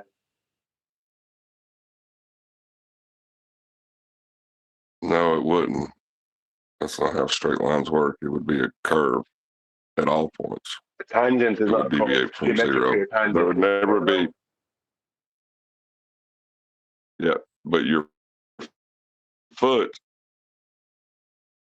is not a point. It's a point on the Geometrically, surface of a sphere. If I'm foot. standing on one. Not a point. It's not. Quick Your shout out. foot is a foot. Point is The point, the place I stand upon is the point on the surface of the sphere. When I take a step forward, I'm standing on a different point on the surface of the sphere. I can make two tangents to those 2 points. They will not be parallel because none of them will be horizontal. What is your exact issue with this again? No, a foot is not a curve. I didn't say anything about a foot. I never mentioned How the said it term was a foot. curve? Actually, I did. You I said if said I your step foot forward is a 1 foot, you're point? right. I said if I step forward 1 foot, but it doesn't matter because if I step forward by a distance of 12 inches, what does it matter? But an inch not a point either. I think it's John's point, right? Foot is not a point. Yeah, well, if I take one step forward, let's take the foot out, 1 step forward, then. Yes, and your foot is not a point. Thank you, teacher John. Thank you for being such a brilliant teacher that hasn't taught me stuff. Oh, wow. Oh, hyperspecificity, Brian. I guess it's only important when you do it. No, it's fine. It's fine. I accept. The difference between me and you, John, is I accept when I've made a mistake or I'm wrong. No, Nathan, this is something you don't know. You're not aware of. The difference between me and you, John, is I accept that I'm wrong. I don't turn into a complete idiot. Oh my God! Right, let's just do a Thank quick you, shout Brian, out. for Stop calling both me of an you. idiot. Hold your tongues. So educated. Quick Well, shout you out. did turn into an idiot when you did not answer the question, Hold your John. tongues, gentlemen. Quick Brian shout out. acknowledged when he was because I don't wrong, speak and we Latin. moved forward. It can't be done with you. Are we moving forward? Is this moving forward? Not shouting out this super Does this chat that seem we like want to shout moving? out, that's for sure. Let it go, Neil. Let it go. He's too much of a child. Nathan's got a super chat. Shout out to Meme Cannon. Says, I'm simping for John. He's my favourite, Neil. Give you the super chat, Meme Right. Cannon. Yeah, when you hold up mirrors, people get angry. They start Yeah, attacking very you on a handsome. personal level. When you prove people wrong, then you get very angry. I bet you no one can really think of the question I was trying to claim what you're stating as fact. You guys are leaving the audience in the dark, and that's not right. That's fair enough point. What unless John's you're going to saying explain is, to them. as soon as you start ascribing the distance, Brian described it as a step or a foot, and John is saying you can't have this ascribed to a ball because you need a single point. And in any measurable, quantifiable distance, right down to the inch, the foot, the yard, the mile, they're all incapable of description as a single point. That's John's point, right? Unless I'm missing something. No, an inch can be a single point, just not on the surface of the sphere. But you can still have a single point on the surface of the sphere. That's not what point means. Point doesn't straight line. have two-dimensional. It is a point has 0 dimensions. You're saying this two-dimensional line is a point, and it's not. Who's saying a two-dimensional line is a point? Your foot is a point on a sphere, Brian? I said, if I take this, okay, John, okay, I'll redo it because you're having big issues with it. It's not big issues. I'm standing on the surface of a sphere, and I make a tangent right underneath my feet. If I take a step forward, 1 step forward, and I make another tangent right underneath my feet, right at those 2 points where those 2 tangents meet, those 2 tangents will not be parallel to each other. No. They will be divergent. So they won't be horizontal. So they don't match reality, which was my actual point. Hold on, John. Just so it doesn't get dragged out forever. Can you just acknowledge what Brian said? He's pointing out with his multiple tangents that are never parallel, please. That's fine. Yeah, it's not a tangent. No, I never asserted it was. What I'm pointing out is to assert it's a tangent, you have to first deny geometry. Why would you have to deny geometry when tangents to a sphere or circles are part of geometry? You don't get a plane from a point. The tangent is touching the surface of a sphere or a circle at one point. So not your foot. I said underneath my foot. I just corrected that. The point underneath my foot on the surface of a sphere. So which point underneath your foot is touching the sphere, and what's the rest of it floating into tangent? I'll tell you what I'll do. I could remove me from the equation altogether and just go into maybe degrees from the center point of the globe. I'm going to go into that. So we need to do the maths for you for how, for I'm what really sorry length. to interject, you know what I mean? but just that's kind of the point, really. And I'm glad you've said it in that way, Brian, because isn't that just the point? As soon as you try and ascribe Not here, it's not, Nathan. any measurable, Sorry, go on, sorry. As soon as you try and ascribe any measurable quality to the surface of Earth that you're actually standing on or measuring, that's geometry, then you're going to violate any base principle of that geometry if the surface is curving. So in order to get around that, you need to, as you just did, take it away from the actual measurable surface of the world that we stand on and measure with feet and inches and miles and in a linear fashion, and take it into a mathematics that isn't the surface of the world so that you can have it tangential to a point. Now, that is a reasonable summary, would you not agree? You've missed the bit that they're not, as Brian said, that they're not therefore horizontal or parallel. Those two tangents. That's Brian's point, I think. Yeah, we got that. And I made John acknowledge it, and he said that was fine. That's as good as we got out of him. But I did definitely recognise that point that Brian was making. Yeah, but see, the thing is, my point isn't being recognized. Brian was first. Describing, okay, Brian. I was describing a situation. I used the term foot. That was incorrect. John pointed that's incorrect. Brian, that's incorrect. And then I just said I took a step forward, right? Step is no defined distance. So at that point, I'm not making any claim of measurement. Yeah. I'm not using anything. Yeah. I'm just describing a situation. Yeah, can you acknowledge what I've just said, though? That's the point.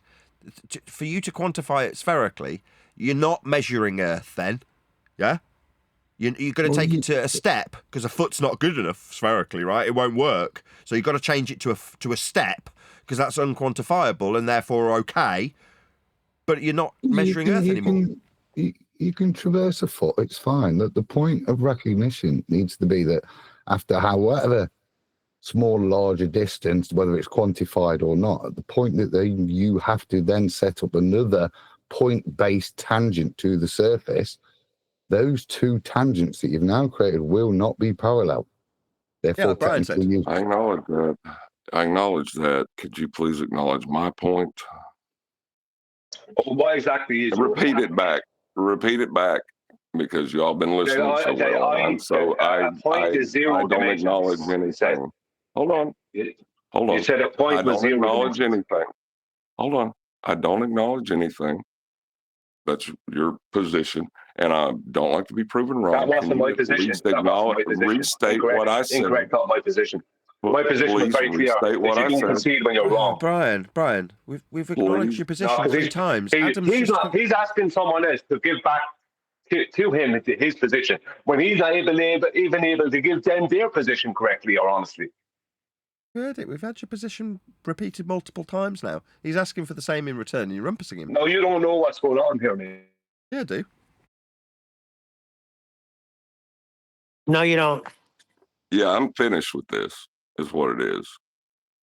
Nathan does. Yes, Nathan does. Special boy treatment. You don't get special boy treatment and then get to turn around and treat me like garbage. No. But you're the special boy. Nathan takes your side most of the time. All Nathan said was, okay, we've heard your point. Yes, we did. Why can't you address his? Like, that's all he asked. It doesn't have to be an argument. Like, what? We don't know who you're talking to, Eli. Ask him again, Nathan. Ask him again. Could John make his point? Hold on, Eli. Eli, who are you addressing with that statement? Were you addressing Brian or John with that statement? I was addressing John because you had responded in saying, yeah, he did. And then Neil said, no, he didn't. And then I said, yeah, he did. That's very useful. Thank you, Eli. I'm sorry you can't remember what you said 5 seconds ago, Nathan. I'm not going to help Say you what any you said. further than that. Hold on, says the guy that said, "Did I lose my train of thought?" Before you go on, Yo, we're a cluster screw of Hold on a friends. second. You got a lot of your wind noise. Go ahead, Adam. Eli's wind noise, that is, not Brian's. just because I was late joining and I was hearing Brian. I think I summarised what I thought Brian was explaining, but what I didn't hear was John's objection or point of amendment. Could he just make that clear? Because I'm a little lost. I don't really. Yeah, everyone is. Brian, though, isn't. He said, I don't listen and I don't concede. I gave him his point. But now nobody can give me back mine. I can tell now you. Be quiet, but please. I was asking you what your point was. That to describe anything three-dimensionally, you can't do it on the surface of a sphere without having your foot is not a point. To describe anything, any of these things, you're going to take them to the center of the sphere to describe them and cast them out with angles. Yeah, nobody was having an argument about how you would have to do it. I was just describing it. But see now. But the thing is that you didn't concede to help anything, Brian John. out. You didn't concede anything, John. That was a lie which you said a second ago. Because there was no argument about what I said concerning the two tangents not being parallel. You didn't argue against that point. There was no argument. So you didn't concede. When you agreed, that wasn't you conceding to anything. I acknowledged your point. That's a lie. You wouldn't that's a lie acknowledge when you said that you conceded. You didn't. You would not acknowledge my point when I was making it. And now you're trying to act like you were acknowledging my point. Has anybody picked up his game? And I conceded. Well, I conceded all along without problem. That's a lie again. Okay, fine. So can I just step in at this point then? Sorry, John. So at this point, my summary then gets to get reiterated. Would you agree, Brian, that given that the measurement standards that we use are laid down in terms of how they get applied to the surface of Earth in a Cartesian fashion, that you can't, as John is pointing out, apply those to the surface of a sphere, because you can't suggest that a foot, an inch, a mile can terminate at a point on a sphere, because it's a violation of that standard that's being used when you say, in this case, I don't want to trigger you, but foot, right? Can that? Yeah, okay, you're falling into the trap, Nathan. Yeah, I agree. That a foot, because the foot is a straight line. Yeah, it's not going to work on the surface of the sphere. If I'm just describing it from the surface, it would have to be that amount of distance and arc length from the center.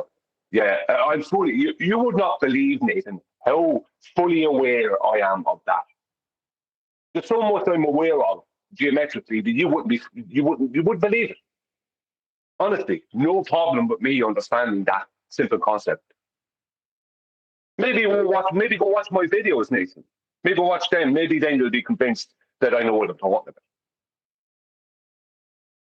about. Okay, I'll do it. Yeah, I'm a special boy. Yeah, what's going on? What's happening? What's happening? I thought I'd taken the full brunt. I take exception, Nathan, to you suddenly acting as if you're the teacher of something here. You're not the teacher of something here. Before John ever said to you that you can't have an up and a down on a sphere, I was saying it. You ignored it consistently. I specifically said you can only have an in and into the center or out from the surface. I specifically said that, and you ignored it all the time. Suddenly John says it to you, and it's a revelation, and you can't shut up about it. Yeah, 2 weeks before. That's pretty much correct. The first person to 2 weeks before, right? 2 weeks before. I'll take it on the chin. That's right, John. It's there in the live shows. Let me just reiterate. Hello. Let's reiterate Brian's gripe. Brian's gripe is that upon pointing this out multiple times and it being met with deaf ears on my part, that is to say, I'm not saying, yeah, you're right. It's only up and down perpendicular to a plane, like I've said so concisely today. Brian's saying, when I point it out, it's deaf ears, no one's repeating anything. Yet John says it, suddenly it's a revelation. Correct? With you, Nathan. I can't speak for other people. I'm talking about you. Oh, okay. I mean, what do you want me to say? when I've heard it from John, it's resonated better than when it's been said by you. Is that what you want me to say? So it's like you're the martyr and I'm the unreasonable No, one John not just listening. said the same thing as I said. There's no special different way. You say it the way you say it. You know, the difference is that I could say something to you 10 times, 100 times, in one area or the other. John says it and it's in a revelation. Now, I don't mind that, right? I tolerate that when John says something, you pay more attention. That's fine. I don't have a problem with that. But I do have a problem with you then turning around and trying to geometrically educate me. Nah, don't take that the wrong way. When you said the other day, well, let me clear that that up. thing you could say about the video the other day is, after 17 minutes it got there. No, that means you're not paying attention. You. Let me apologise, right? That's not my intention. My intention is only ever to educate the audience. And what you're suggesting is there's a good chance you only found out the thing that you're reiterating in a slow tone 30 seconds earlier, yet you're seemingly condescending to me who knew it long before you did, and you've even ignored it multiple times. How dare you condescend to me like you're educating me? I'm not. I'm trying to educate an audience. Don't take it like I'm trying to condescend to you, and I will. I'll acknowledge it. And I'll acknowledge the super chat, which gives the sentiment beautifully. Brian knew 2 weeks before the show, John. Yeah, thank you very much, Meme Cannon, for the super chat. Yeah, Brian. All you got to do is that. check some of Brian's old videos and you'll see. I'm still not sure on the point of contention. Call me a bit of a thickie, if you wish, but I'm just trying to keep up with what appears to be a point of contention. And getting things right and described right is important. But what I heard John say was, at this point where if you're going to create a tangent, it can only be a point source on the surface, yeah? Is that the point of contention, that this actually can only be a theoretical point source where you create the tangent? Well, yeah, but you would need first to establish the system from a plane to do that point source, to establish that quadrant-based geometry that you're getting ready to use as a point source. You mean because you're going to apply geometry to what you're doing? Yeah, because you're going to say a foot of circumferential travel, which would equate to 0.000026515 degrees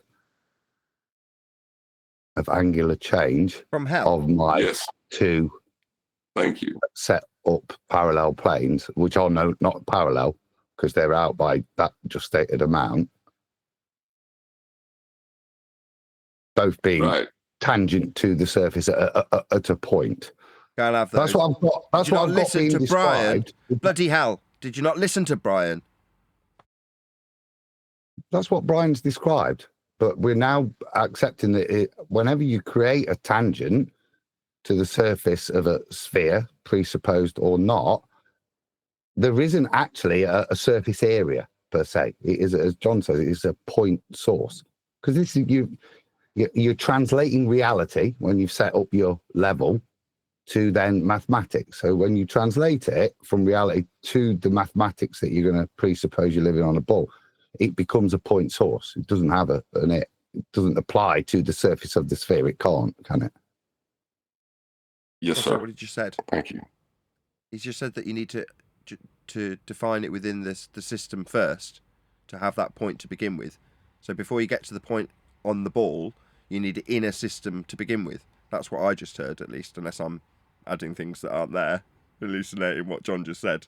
Did I add that in unnecessarily? You need the system first, right? No, but yeah, but the system being geometry, you've not yet. Exactly. Yeah, but that's all. We were not yet using. At the moment, we've got a big circle, haven't we? And a dot, a point on it, and then a straight line.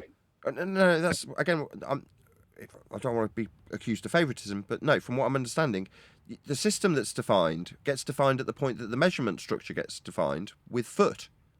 Therefore, that's the starting point, unless I'm very much mistaken. What derivation of unit you're going to? Yeah, geometry. Then we're into the earth measurement with feet. The derivation of unit is a different argument with regards to what I think is the point that we've got diverging zeniths or non-parallel horizontals. Exactly. That was my point.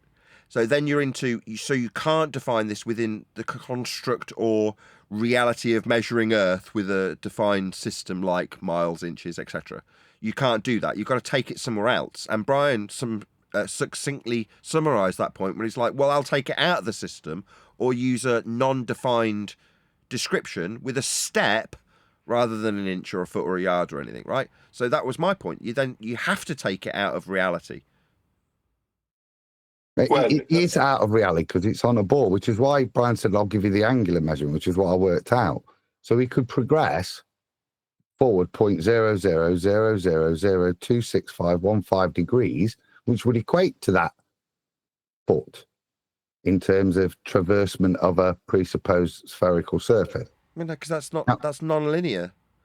No, but this is perfectly acceptable geometric ways of describing the movement, the repositioning. And that's fine.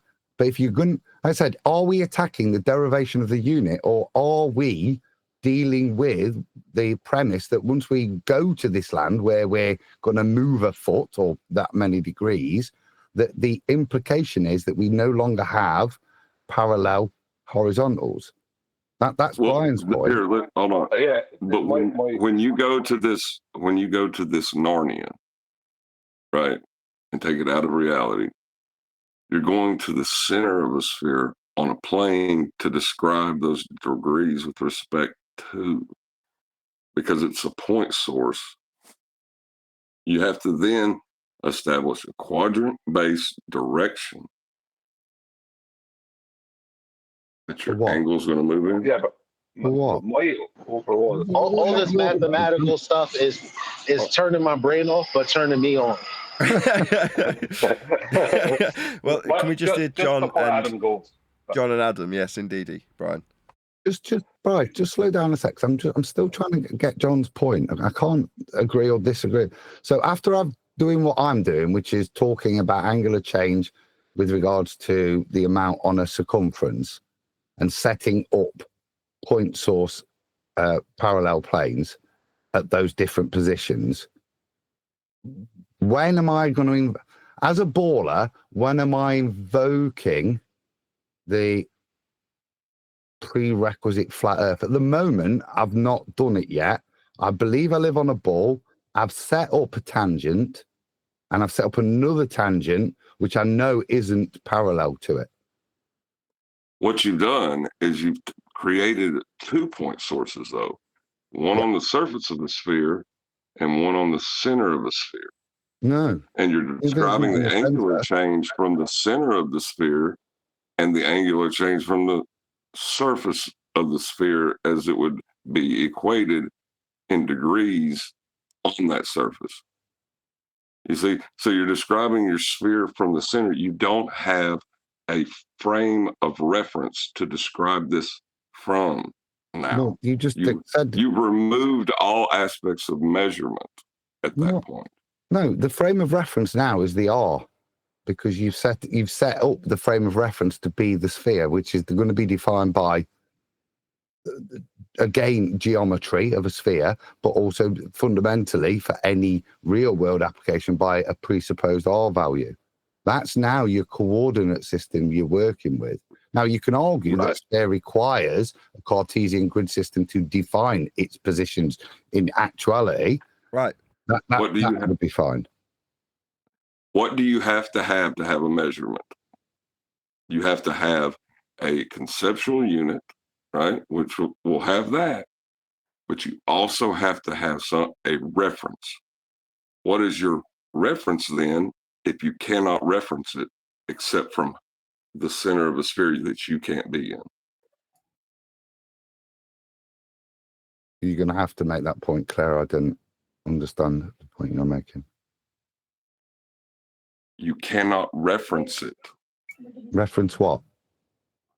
The center of the sphere you think you're standing on at that point. You cannot reference it. I don't need to reference it. It's not something you experience. No, You're describing it from the center of the sphere. You're not in the center No, of I'm the not sphere. describing it from the Reference. center of the sphere. I'm describing it from the tangent point source I've created. Now, will I translocate it later in calculation? Yes, but I don't need to reference the point I'm going to translocate it to. No, you have to have a point of reference. Your point of reference is my tangent. It's the outside of the sphere, right? Yeah. If you're going to try to say that, then you don't have the inch. You don't have the foot. You don't have the mile. We're jumping to units now. We're trying to define the reference point. The reference point is the point source on my imaginary tangent that I've just created on my imaginary curve here. But in reality, I'm stood there on the ground having leveled my device. Now, I'm going to exactly real world measurement. Just give Adam props for dropping that in. Thank you. Keeps me happy. No, but right there, when you like, if you're not going to, if you're not hasn't finished, he's in the middle of a thought. Carry on, it's fine.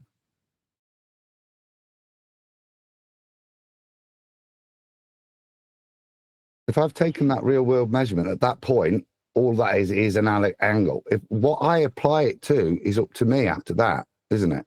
But to me to translocate it to a center of a presupposed Earth doesn't have to be referenceable.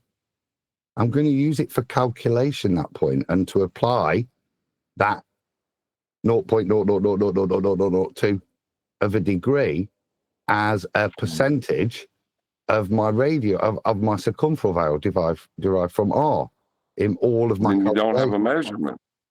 Then you don't have a measurement at that point. I've got one using calculation. Well, I would say at this point he has, let's say he does have a measurement that has nothing to do with the Earth whatsoever.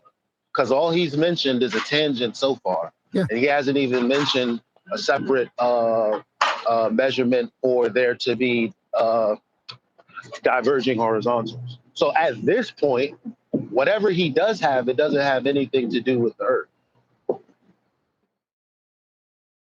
So at this point, he has a point and nothing else. Sounds like it. Good point. Adam? Yeah, I'm happy with that. Nothing in physical reality, nothing that can be ascribed to geometric distances, nothing that can be utilizable with an inch, which hasn't, as Adam points out, been ascribed yet, and we haven't needed to. But we've got nothing. We've got nothing of value when we're talking about Earth. Then, haven't we? Right. I've set right. So that was my point. At this point, I've set up a horizontal, and I know whatever distance I travel, I need to describe it. Be it degrees, curved inches, whatever.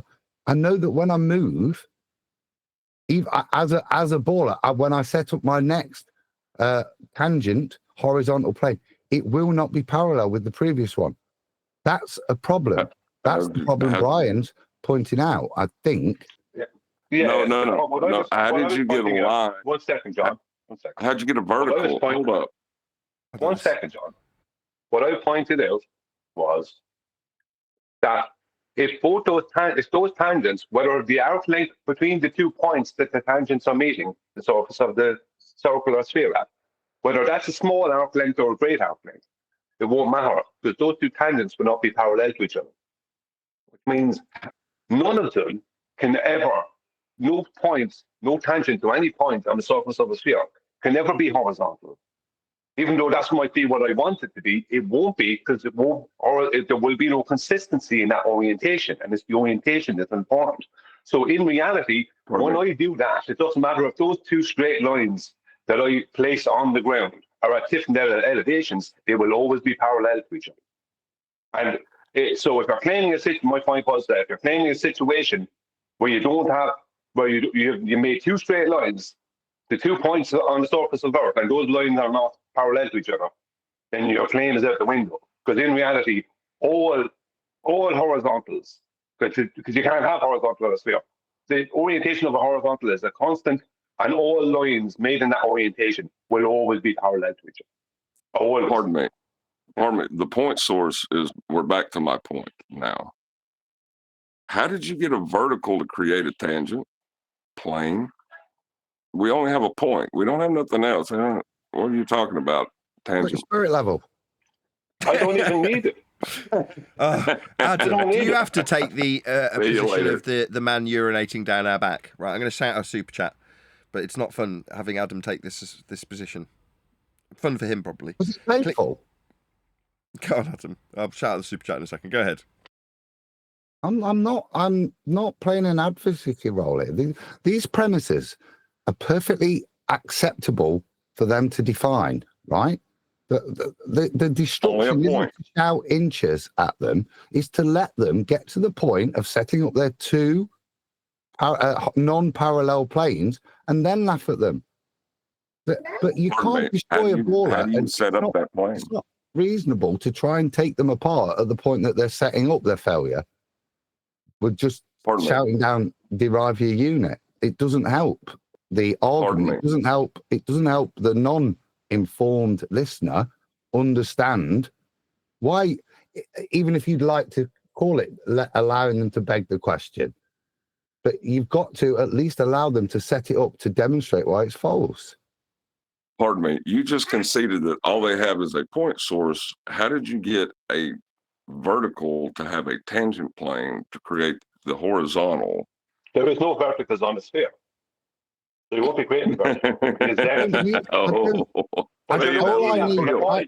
need that. So no tangent plane. Yeah, you're right. You're right. But I guess, but isn't Adam's point that, like, obviously we all know that, right? No. So it's like, I guess Adam's trying to say that when you're talking to not a math professor or somebody who gives a crap, like, you got to make it palatable. Like, if I told my girl what you said just now, she'd look at me like a deer in headlights. Yeah, that's no as problem. simple as it is. Eli, no worries, right? What we're dealing with here is hyperspecificity in terms of what is acquirable when you assume a single point, right? Now, this, I don't care if it's undigestible to the layman, right? This is good. I'm enjoying it. So yeah, me too.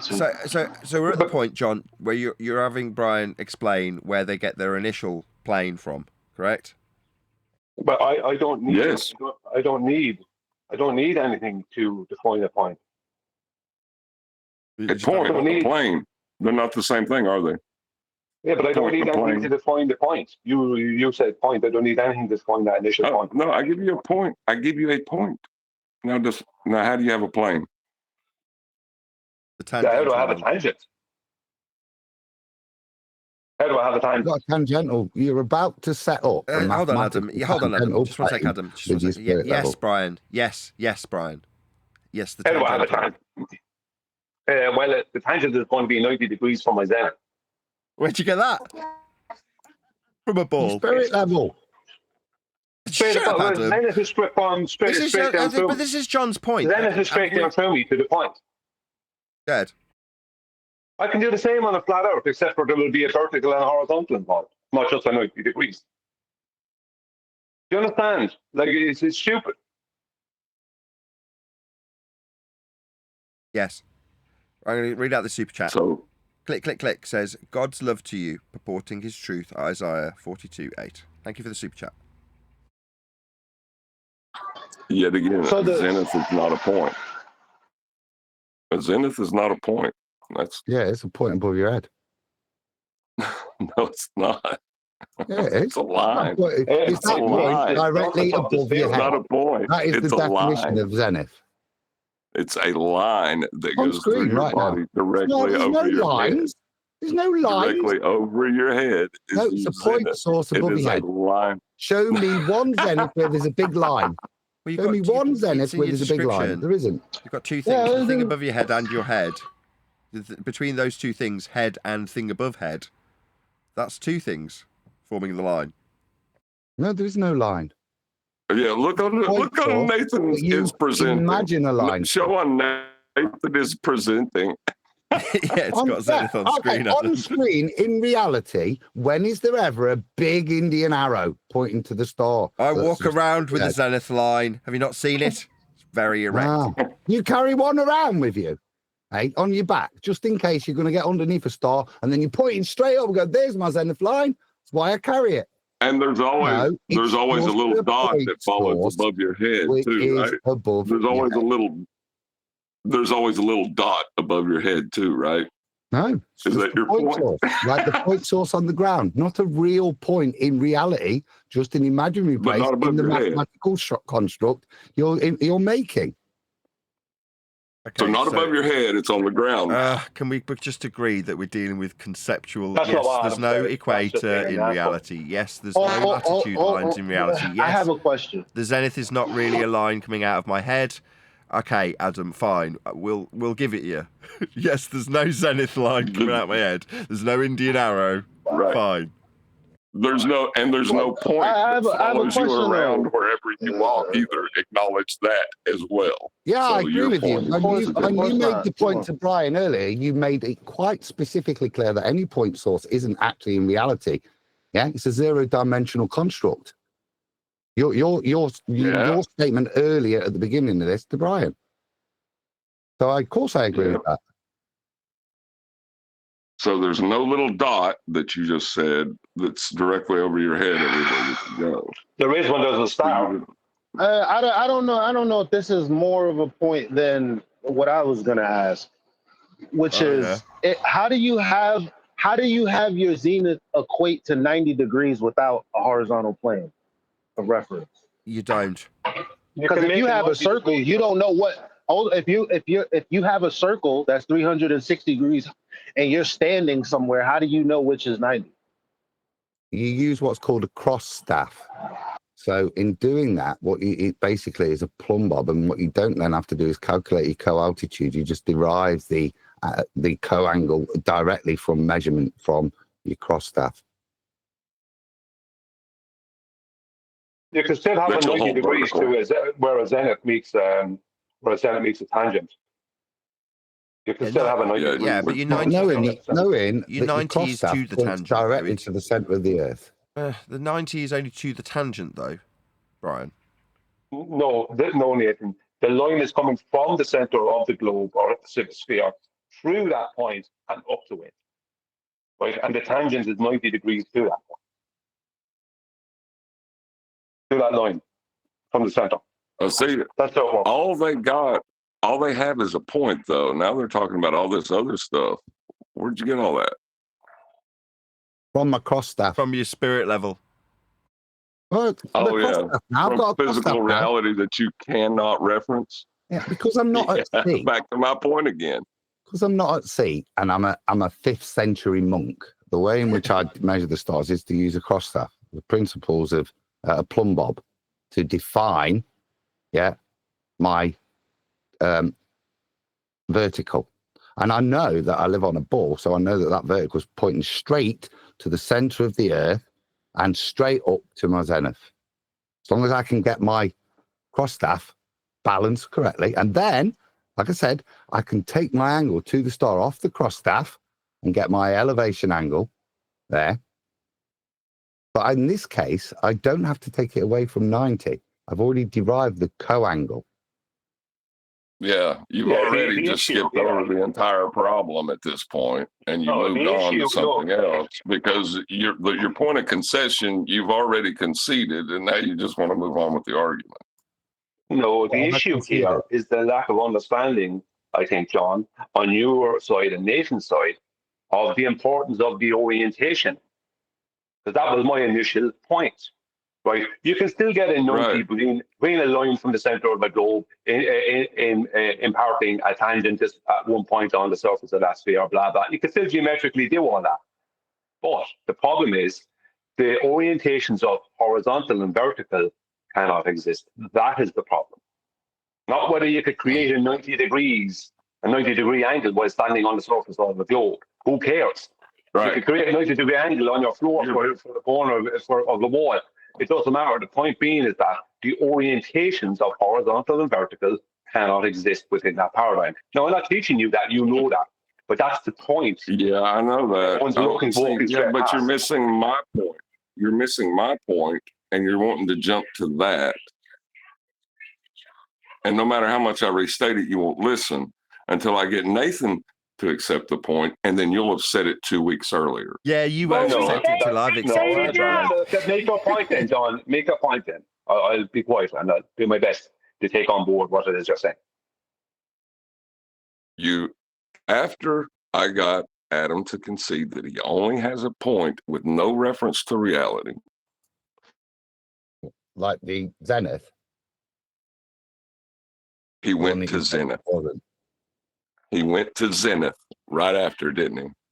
No, John, you're getting a bit delusional, mate. What is your point? Go on, Adam.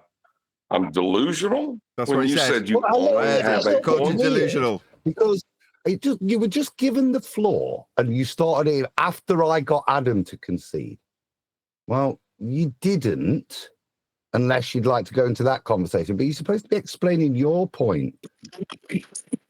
What is the time frame on this? Well, I don't know. As The long way as you you need, keep I don't not mind staying getting live. well, it could be about I want to make a long as you need. presentation for you, though. As long as you need. I'm done. That was quicker than I expected.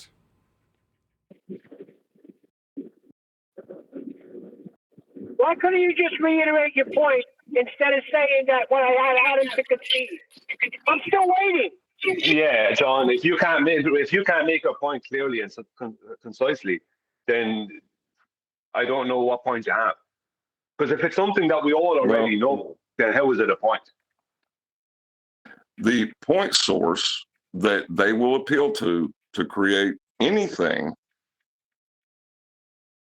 they don't have anything else. They don't have any frame of reference in which to describe this from. They don't have measurement, so they can't use a conceptual unit to apply to an aspect of reality to even translate the information to you. Yeah, that seems to be right in line with my original point concerning those two tangents not being parallel to each other. So consequently, none of them can be horizontal. Horizontal can exist within that paradigm, which would be the orientation of horizontal, which is a constant, right? So that means vertical can exist within that paradigm. So these things can't be described. That was so anything that's outside of that, outside of reality, which is two straight lines that are both claimed to be horizontal, but they're not parallel with each other, means that it's outside reality. It doesn't fit with reality. No, they're not horizontals. That was my original point. That was my original point, John. You've just That's not tried what to I go said, around the though. circle and make my That's point. not what I said. Why are you responding with? Why are you responding with? Wait, I missed it. What did he say? What are you saying? He said, Brian. I'm sorry. John is now referring to there being no reference for this point to do anything with it. Basically, there was no measurement available, and there's no orientation. He didn't say orientation because he knew at that point he'd just be making my point. That was my initial point. And I stressed it here, orientation. You did say everything other than orientation. You made, but you tried to make it in a different way and pretend you weren't making the same point, as if you had a new point that no one was understanding. Yeah, when I said it, when I said it, John, when I pointed that out, you were saying you used the word push because you were trying to be anal about it because you have an issue with me. Okay, let me just. So how did what you say? Okay, 1 second. Okay. How did what you say? Brian, just 1 sec. Just let John respond, and then there's somebody new in Discord that I'm hoping to say hello to. So go ahead, John. Refracted curvature.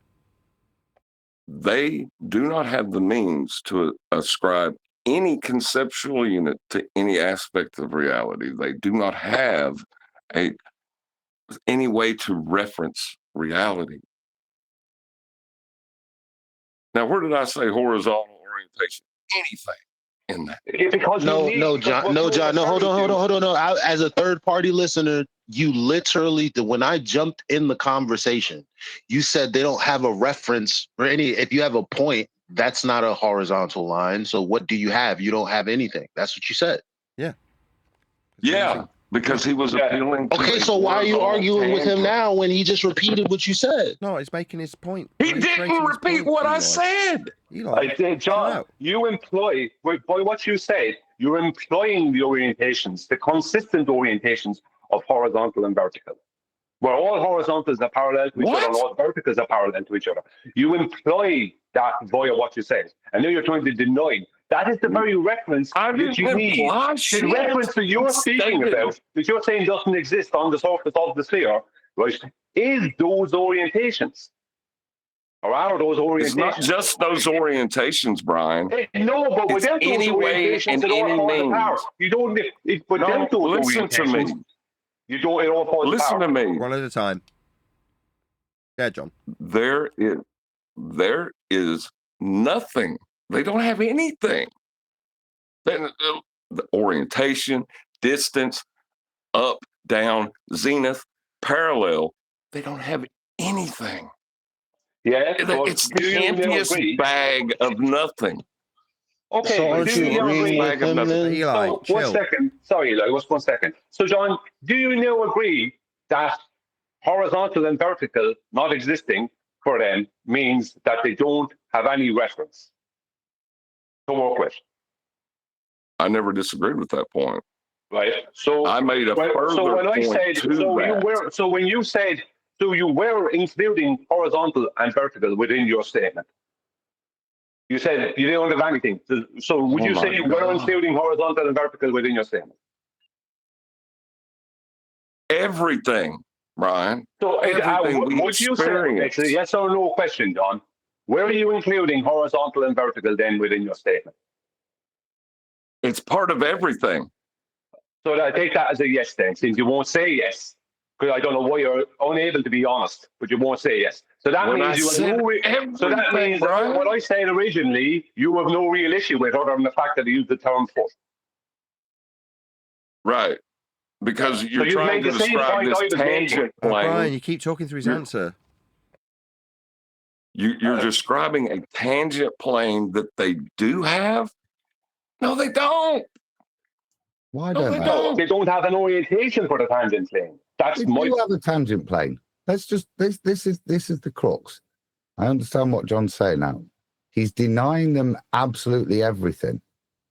So no, they can't go into the back garden, get out their spirit level, and set up a tangent plane for where they are.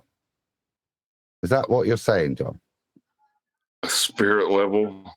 Okay, a theodolite, an auto leveling or anything. Theodolite, Yeah. right? They get that out. An auto level theodolite. They've leveled it, and you're saying they're not even able to, after leveling that theodolite, call the plane that they've just created within the theodolite a tangent to the surface of their ball. They can't even do that.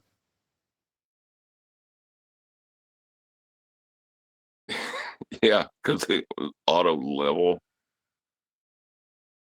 I'd have to disagree with that because they could still measure a 90 from So what that would be level of mathematically a straight line coming through the sphere from its center point. Measure a 90 off of that. Measure a 90 off of that. Off of Off of a point directly above their head.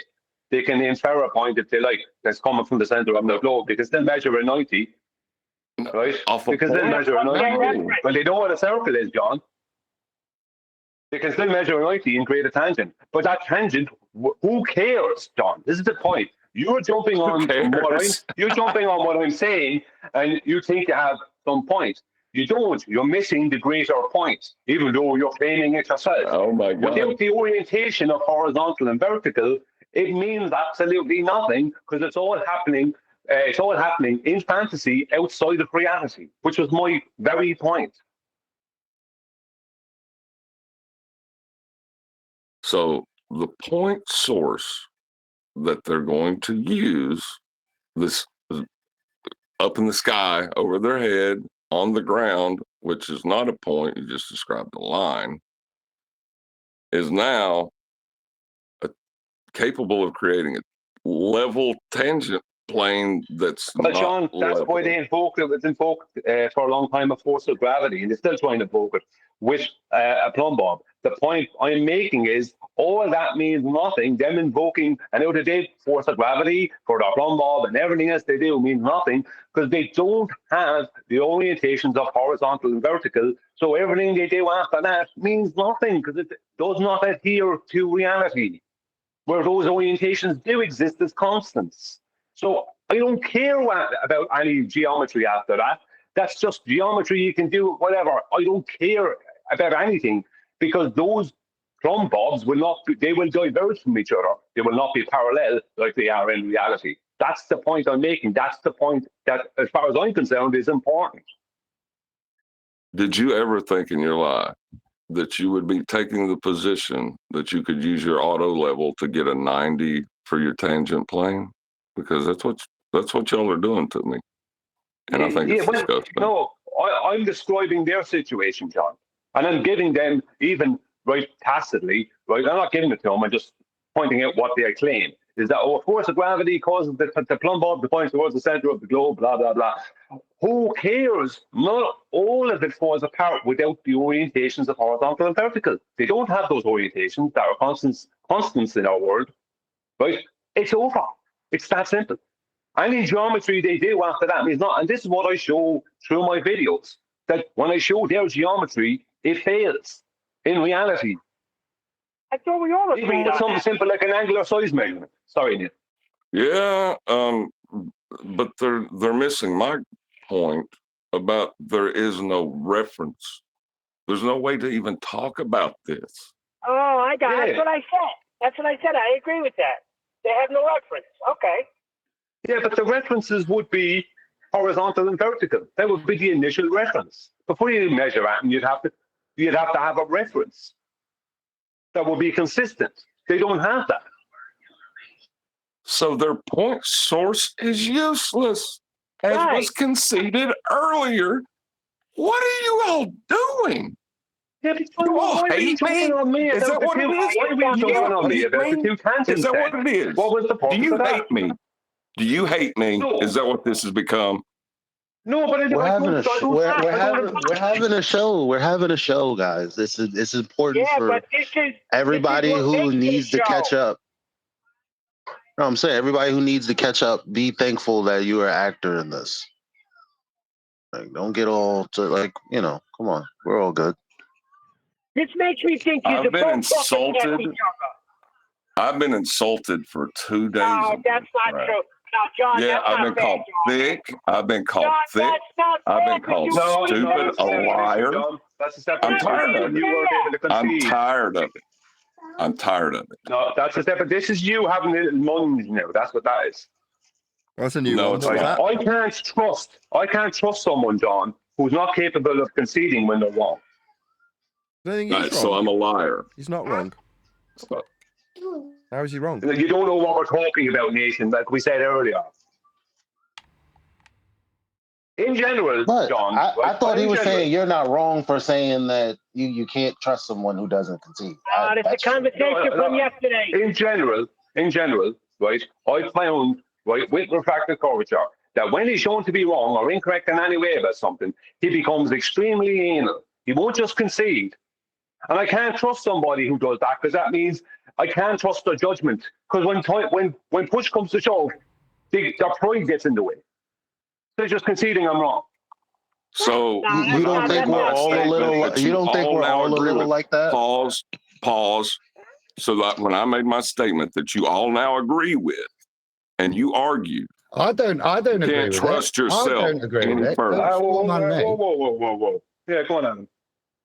I don't agree with it at all. I think you're failing badly to make any coherent point other than an appeal to definition of units, which will convince no newbie. It might be very smugly, you can sit there in your smug knowledge that the Earth's flat and you can say with absolute certitude, you can't have anything. That'll convince no one. All it does is inflate your own ego. It's useless as an argument to anybody you're trying to convince. It's futile. It's futile. I would like to point out, and all it Adam, is he just the called me smug. absolute pinnacle of the argument. But like I said, it's of no value. Right. You just called me smug. Can I respond to you attacking me now? Triggered. I can see you triggered. And you're being very rude.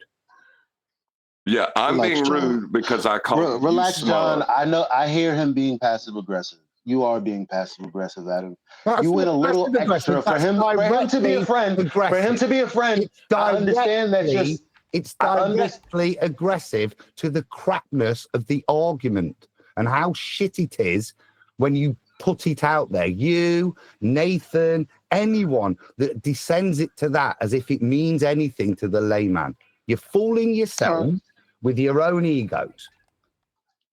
Okay, that's fair. So that's a direct. I mean, I can respect that he said that directly. You don't agree that? I mean, there is something to what he's saying, like the ability for.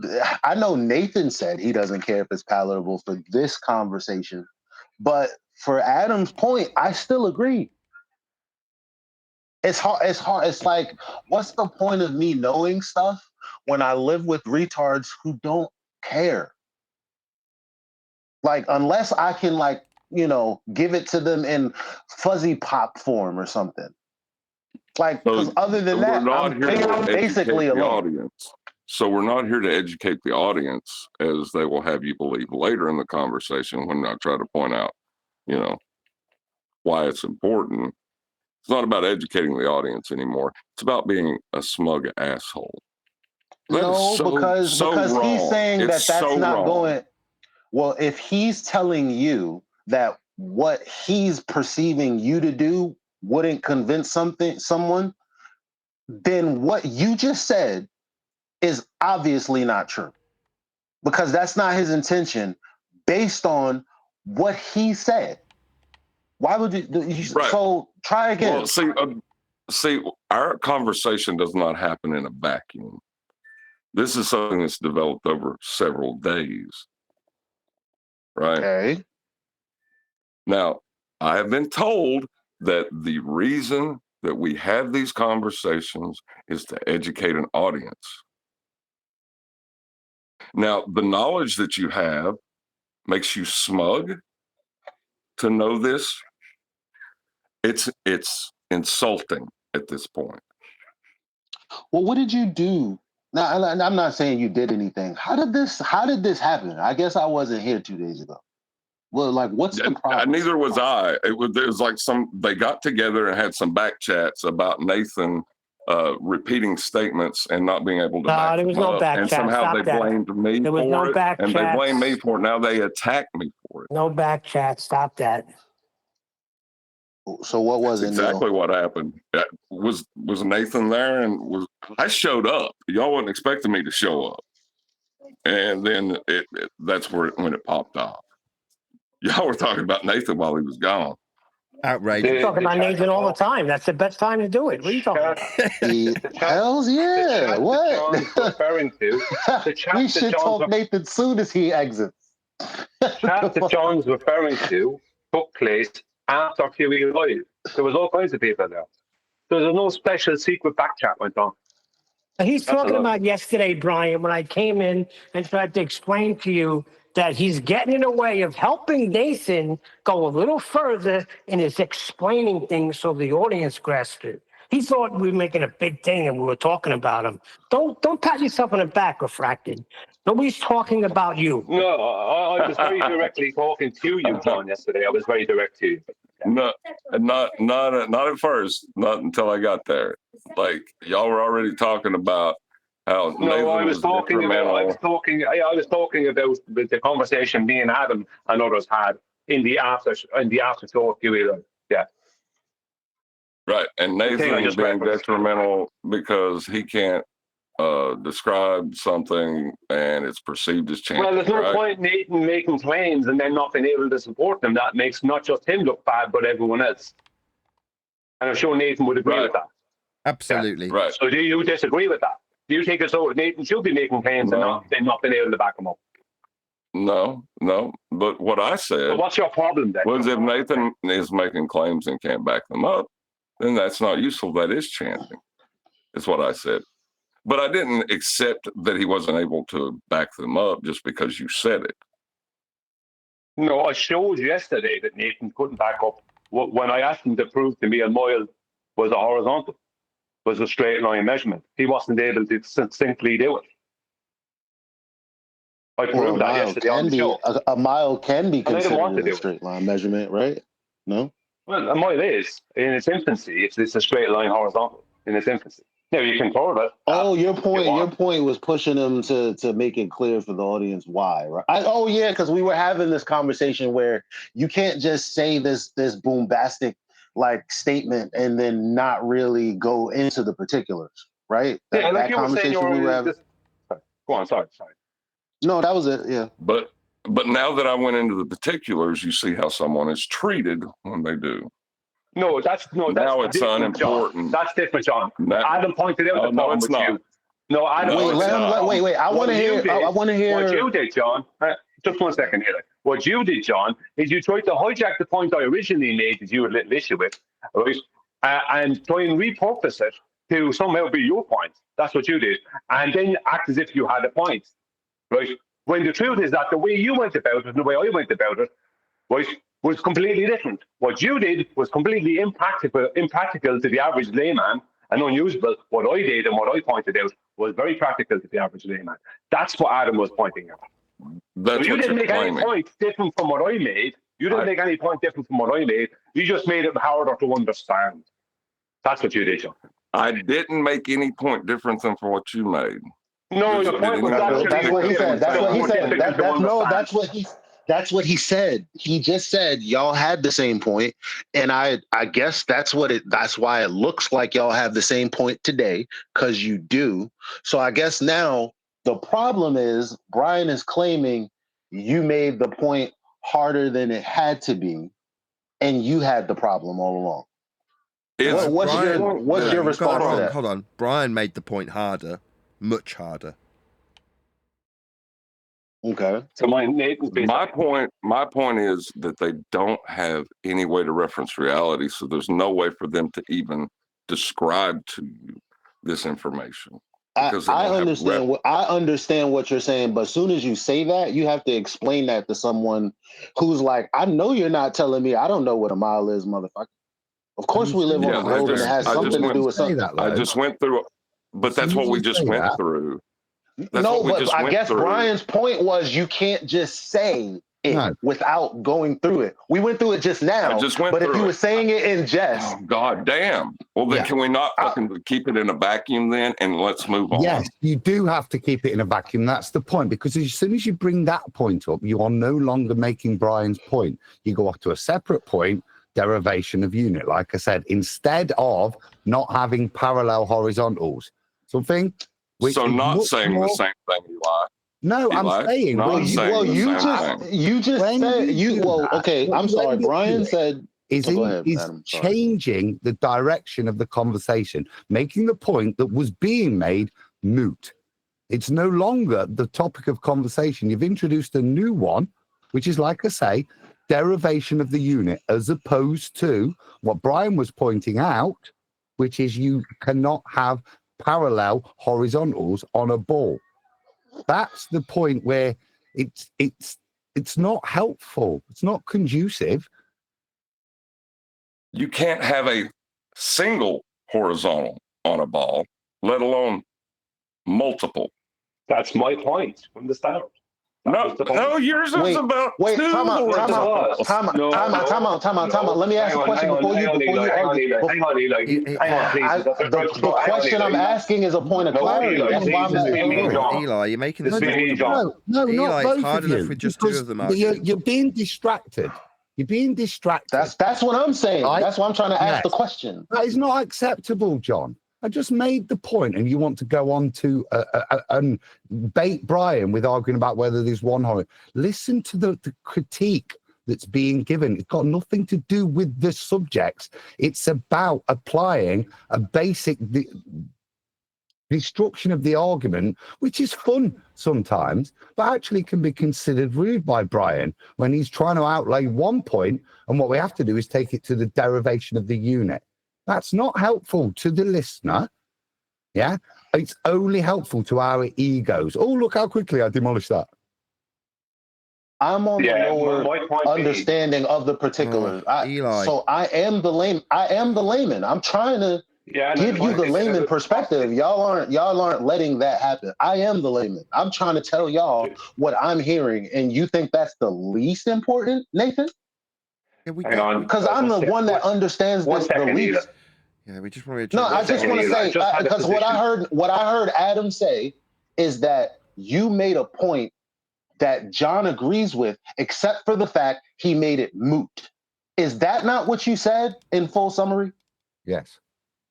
All right. So, as a layman, you don't need to talk anymore. I want to understand why John's doing that. 1 second. John said you can't even have one horizontal on the sphere. And then he said, Brian, my whole point was, John, is that those two straight lines that will be 90 degrees, the two lines coming from the center of the sphere, none of them will be horizontal. But in reality, those two lines will be horizontal and they will be parallel to each other. Because horizontal can only exist, right, in reality over a horizontal plane of reference.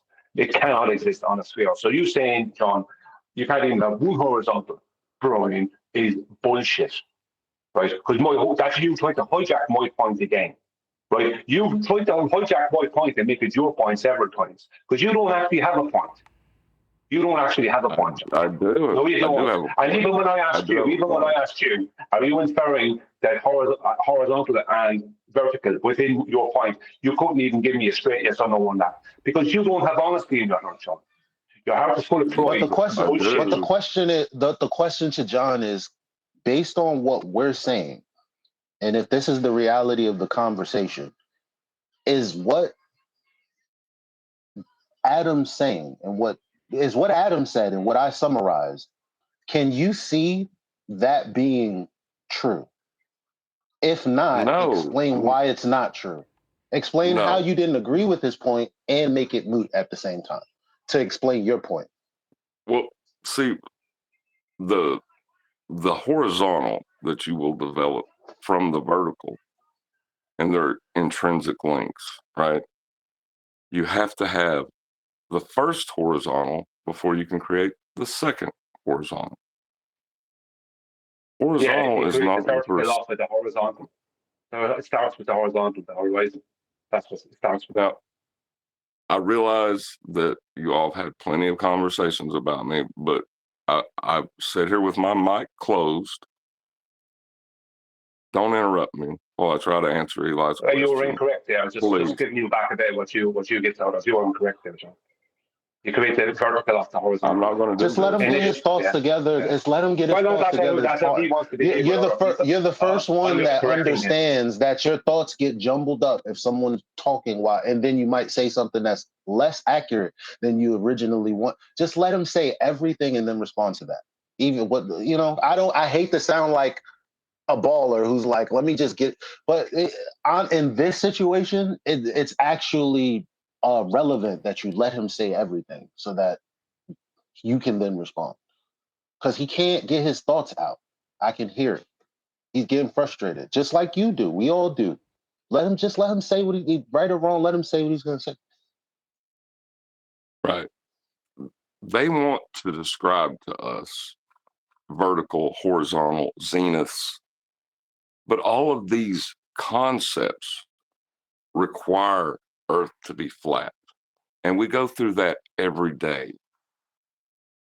Well, if you remember, the conversation wasn't every day. I said every now and again, if Nathan Neil, I just begged Brian to not interrupt his train of thought. Eli and Neil, can you shut your pie holes?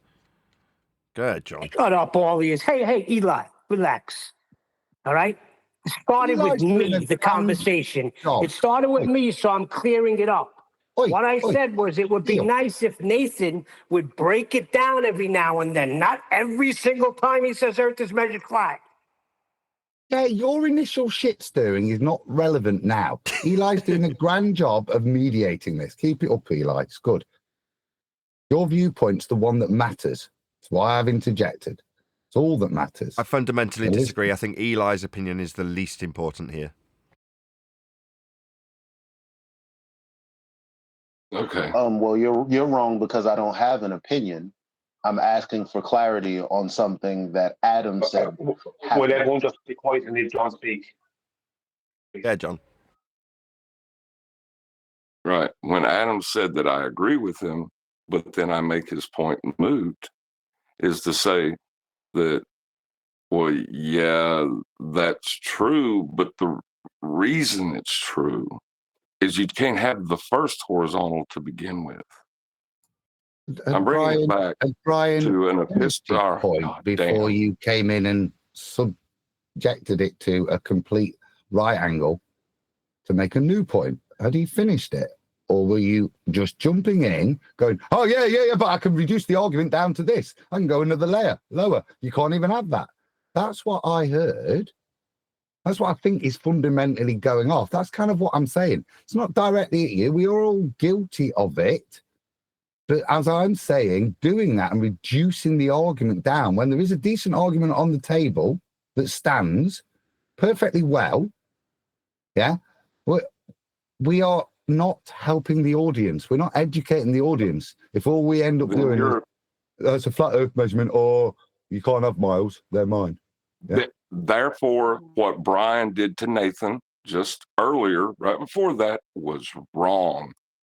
No, I corrected Nathan on something. Yeah, bad Brian. Yeah, Brian. Bad Brian as well. Bad Brian. Brian, bad John.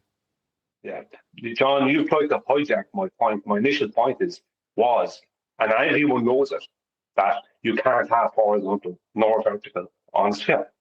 And I've stated this throughout this whole conversation, and I was very specific about those orientations not existing, and that being the major problem we have. Now you've come around and trying to tell me you can't even have one horizontal, Brian. Like, that was my initial point. So that means that you don't have a point. What you're looking for is something that you can make into your point. I'm not hearing anything from you that I don't already know. Are you saying he's committing a fallacy, aka he is nitpicking? No, objection. Okay. Elijah, since you're being the moderator to this and your understanding, was his statement about two horizontal tangent planes, or was it about having one I never said horizontal tangents at all. Okay. Was it about what I heard him say when I came in, I heard divergent zenith. I heard his point being, in my summary of it, is that you can't have horizontals that aren't horizontal to each other. You can't have that in reality. Yeah, right. And I don't disagree with that. I do not. What I said. But the initial horizontal. What I said initially, before you just tried to make it into something I didn't say, which you're constantly doing, was that if I create a tangent to the surface of a sphere, and then I take a step forward and create another tangent to the surface of a sphere, those two tangents will not be parallel to each other. Yet in reality, it doesn't matter what elevation differences between those two straight lines. In reality, those two straight lines will be horizontal and they will be parallel. Right? Meaning that you cannot have horizontal, and horizontal does not exist within that paradigm. And consequently, neither does vertical. Right? That was what my point was. And you jumped on the fact that I initially said, if I move 1 foot forward, right, because I used the term foot, which would be invoking measurement, and you jumped on that jump. Yeah, right. Just like because you were saying Nathan. You don't. What part of under your foot is the point? Like it did. This is going exactly how Brian is saying it went. It sounds right. Like. Okay. Instead of accepting his point, which was fine, you're like, but you can't have a foot on a sphere. But he's already making the point that you can't have any diverging parallels on a sphere, regardless. Like it's so. Right. Hold on. Like you're undermining his point to tell him something he already knows. Right. And so Nathan, when he was responding to someone just previous to that, and Brian jumped in with the hyperspecificity to say, you didn't say horizontal, but Nathan did say horizontal. It's the same problem, isn't it? No, which Adam did say, we all do it. Yeah. And we got to be honest about that, because we kind of do. This is the point where, as a gentleman, you go, yeah, maybe I did. Sorry, Brian. And we all that's what move on. Nathan says. Yeah, no, I'm fine with apologizing, but I want. 1 second, John. One second, John. I'll give the truth. When I did that, Nathan conceded you're right. I should have used the term horizontal. And when you pointed out, John, that I used the term foot, which was not conducive with the surface of a sphere, I conceded to that. What's your problem? He did. He did. He did. Thanks, Eli. Yes, he did. Right. And it can come off dickish, can it? Well, I would say what's not dickish is when somebody is not willing to concede and somebody is trying to hijack other people's points and they're trying to pretend they're not. That and treating people down people's backs and telling them it's raining. I would say that's coming off dickish now, John. What it sounds like is this. It sounds like you'll accept what Adam laid out is happening, Brian, if John will admit he did it to you. And John will admit he did it to you if you can admit you did it to Nathan. That's how. Come on. No, guys. this is not. Somebody has to be the. About that, Eli. It's not about that, Eli. But somebody has to go first, though. In reality, one of you do have to go first. Eli, I need to interject here because there's a point of differentiation. No, right. So, and this is my point. When. And I feel I'm not having a big go at you, but this is the summary. Yeah, when refracted interjected on Brian, like I said, it threw a curve and changed the tone and completely derailed the point Brian was making. When Brian waited for Nathan to virtually finish and said you need horizontal in that, he was adding the caveat to a good explanation, a word that was missed, hyper-specificity, something we pride ourselves on, right? But as I said, that make that distinction between the two interjections. It's not fair to equate them. He's got to get his point out. He got his point out. What are you talking about? Yeah, but it wasn't. But when it came to Nathan, it wasn't derailed. When it came to you, it was the whole show. It wasn't derailed. It was only when he wanted to deny that there is no horizontal on a sphere. I mean, because he's responding to your derailment, though. What do you want him to not? He just ignore you? Like, what else is he supposed to do? He already conceded. Right. Okay, yeah, I get you. The foot, blah blah blah. He did concede that.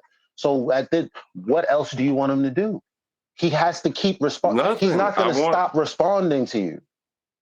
What I want, John, but it was his point that you were coming into. You were supposed to relinquish it when he conceded that, because he had his own point that he was on. And unless there was something wrong with it fundamentally, you should have let it ride. I did let it ride. He got to the end of his point. Everybody can reiterate his point. But there is something further to that, and a basics and an epistemology of the understanding that we have. And I did take it to that. No, God, no, that's not fair. What you just said is not true. But that was the point of the what's going off this afternoon. You didn't let him get to the end, so it's not fair to start your summary with a falsehood. So start again without the false statement that the reason we're all here is me letting him get to the end, because that didn't happen. The point was derailed. It was. No, the point was not derailed. He got to the end of the point and it was made moot. He got to the end of the point and it was made moot because I pointed out that the epistemology to make the point, they don't have that. What's that? Yeah, which is you admitting that you derailed his point. 1 second. It's not derailed. That you said they don't have that. What is that? Define that, please, John. They don't have that epistemology. That means the convention of understanding or knowledge that they can say zenith, vertical, horizontal. They don't have those things. But hang on, to be able to describe. You stopped me on the word foot. You didn't stop me on those other things because that was my point. They don't have these orientations. They don't have any of this. That was my point. And you stopped me on because I used the word foot. Because I said, if I take a step forward a foot, you stopped me on the use of the word foot because that would invoke a horizontal straight line measurement. That's what you stopped me on. But that was after you'd already made your point, which your point was not about a foot, was it? No, it wasn't. And this is funny you're saying that, because my point was about the fact that they don't have the orientations that do exist in reality, making their paradigm completely inane. Which I never disagreed with. No, but you did. But you jumped on the point of the foot. As Adam pointed out, what my specificity, me being hyper-specific with Nathan, was adding to Nathan's point. You didn't add to my point, you to derail it. Yes, I did. Yes, No, I you did. didn't. You didn't add to my pointed out point. that But the what you said epistemology. what you said was to undermine me, not to add to the point. No, I added to the point because I pointed out that the epistemology for this, as Adam calls it, how you derive the units, right? They don't even have that. Can you add to a point that you make moot because you said you made it moot with what you said? So how is that adding to it? Because with Nathan, because the knowledge hold on, let's first talk about if Brian made Nathan's point moot by pointing out the epistemology. Did he do that? No. Well, no, but I'll explain to you. So that's the distinction before the explanation, that's the distinction that Adam wants you to address. He doesn't want you to talk about anything else. And that's what I'm trying to do. I'm trying to do that to you. The way in which we communicate as people is to take concepts, right, and apply them to reality, right? And words come out and we understand each other, right? Yes. Right. This is fundamental. Now, it does moot everything in the room because they don't have that. They don't have the means in which to do that. I'm not taking away from Brian's point. It's the foundation of Brian's point. It's not taking away from it. Totally changes Brian's point. But it is mooting his point. I'm sorry it does that, but it is, I think, a bigger point to make still. Lovely. So every time you think it is, then any kind of poor form is excusable. It was his form. I used to do it. I'm on about your poor form. Well, yeah. It was his poor form. I used to do it to reflect it back to him. Doesn't feel like that, mate. And it doesn't feel like you're sensing the room, even that. Yeah, people are politely pointing out your bad behavior, your poor form. But you're not even being a gentlemanly enough to just recognize it, apologize for it, and move on. You want to just keep pretending like I've misconstrued the situation. Hence why I was going to say it sounds non sequitur that everything you brought up has nothing to do with the fact that Adam said that there's a distinction here between what happened between Brian and Adam and you and Brian. And then you confirmed that there is a distinction, but you're not willing to unpack that. Yes, at the very least, touch the surface of it. There is a distinction in information, but the form is there. Do you understand? The form in which I gave the information out is the same, but the information is not the same. Jolly good. After 2 hours of live streaming, I think we're going to round out at this point, so this may continue in the after show. We'll find out shortly. But with that, I am going to say a huge, massive, enormous thank you to both Discord and G+ panels for making today's live show possible. If you are watching this on either Nathan Oakley 1980 or Nathan Oakley premiering streams, then stay tuned. This will be an after show to follow. Totally fine statement.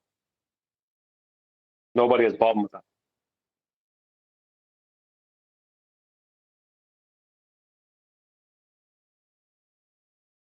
My thing is this, and I think this is what Adam's trying to say. Like right before the show ended, basically what I told you is your point is non sequitur. And in other words, what you're trying to tell me is your point is sequitur. And what Adam is saying, well, you're not addressing the difference that I just lined out between Nathan's interaction with Brian and your interaction with Brian. I just lined that out. Let's at least address that.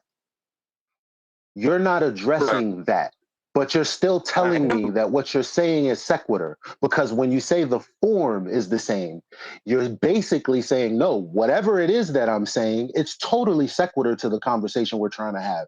And it's not, bro. Okay. Let me try it again. The way in which Brian jumped in to address Nathan after Nathan had made his statements was to point out horizontal, which could be perceived as anyone watching just being pedantic, right? Or was I being Was it pedantic? Was it received as pedantic, or was it received gratefully as a necessary clarification, a word that was important because it is a horizontal plane? You can have planes, as Brian pointed out, many orientations. Make sure you point out it's a horizontal plane.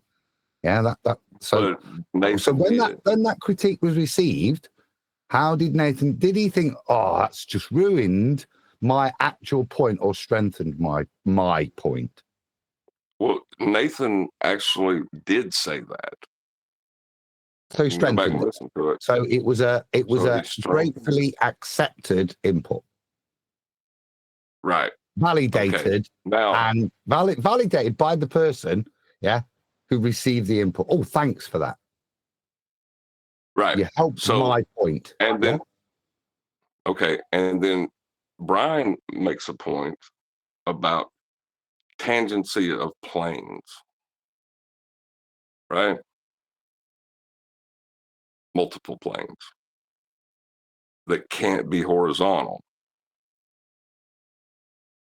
And I go further into the information and point out that the way that they derive these concepts of planes are with respect to a flat Earth to begin with. I'm not taking away from Brian's But that's point. not what you said to me, I'm showing the epistle. That wasn't your critique. Your critique of me was not that. But not only I'm sorry, Brian. The reason that even if that's not what you said, which is what Brian is saying, the point is Brian's they're on a ball, and he's saying, look, you don't have these planes that aren't parallel because they're not horizontal, because we have horizontal in reality. You don't have that on a ball. You took it away from that point to point out that the Earth is flat. You can't even step foot on it and say it's a ball. Or maybe the way I just said it makes me kind of agree a little bit with Refracted. But that's not the way it came across. It's not the way it came across, though. That's exactly what it was, Eli. Exactly what it was. So in saying that, I mean, right. So I saw. Hold on, I saw Nathan open up. But did you have something to say on that? Hell no. Who gives a shit? He's been quiet for ages. He said, hell no. Two separate points that are just Go ahead, Adam. Yeah, two separate points. Do you understand? One is just a definitive statement. You can't. Not why.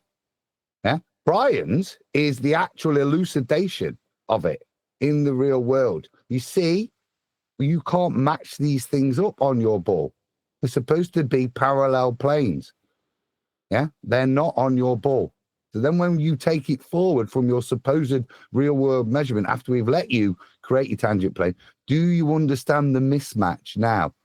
The only place to put it together is in hell.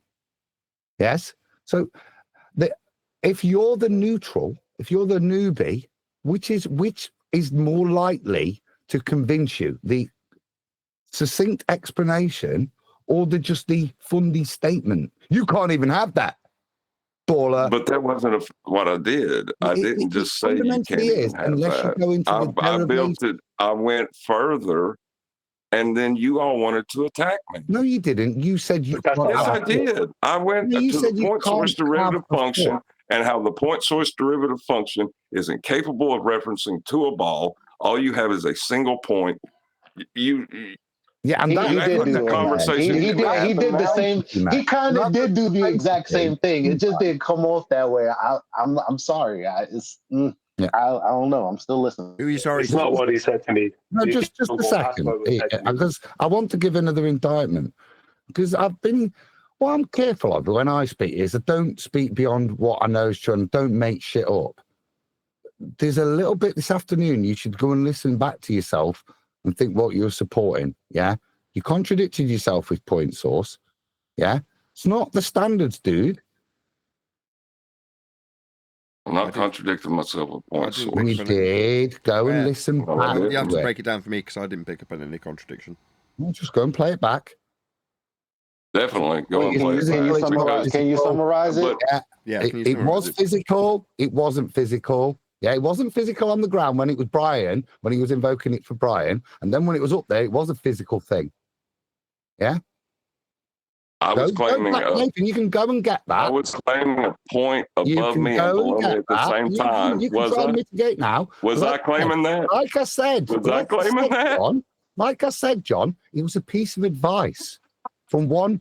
Was I claiming that? To another. You seem to was I claiming that a bit, mate, and in doing so, seem to overspeak a little bit, compromising yourself. Piece of advice. Not something I want to claim that you now. Elijah, did I claim you the point, advice, or did he? After I've given you the advice, did you not? I'm talking, and you constant. You can't. Just take it on the chin, son. Take it on the chin. For clarity, I think he said, just like you challenged Brian with the point under the foot, trying to basically tell him that it isn't a point. When y'all were talking about Zenith, did you or did you not say it was a point above your head and not a line? Right. Good answer. All right, I'm gonna go. See y'all. No, because that'd hurt me to my soul. Don't do that. Hang on a second. I didn't say nothing wrong that should make you eject yourself from this conversation. I'm asking you what you said. Hang on a second, Eli. We need to get back to the brass tacks here. I didn't say John, that. Your critique of me was using the word foot. I didn't say that, did I? But people who seem to have gotten to my... That's what I just asked you, what you said. Right. John, your critique of me was their claim. The use of the That's word what they were claiming to me. That's what they were claiming to me. That was their justification. Sorry, John. Your critique of me was because I used the word foot. I said, and if I step forward a foot on the surface of a sphere, you could critique me on the use of the word foot. Mm-hmm. Just so everyone knows what exactly the critique was. Because, John, you seem to have allowed what the critique was to mutate into something it wasn't, because people are agreeing with you. Because people seem to have forgotten what the actual critique was. But my point goes further to that, because you can't even have forwards, backwards.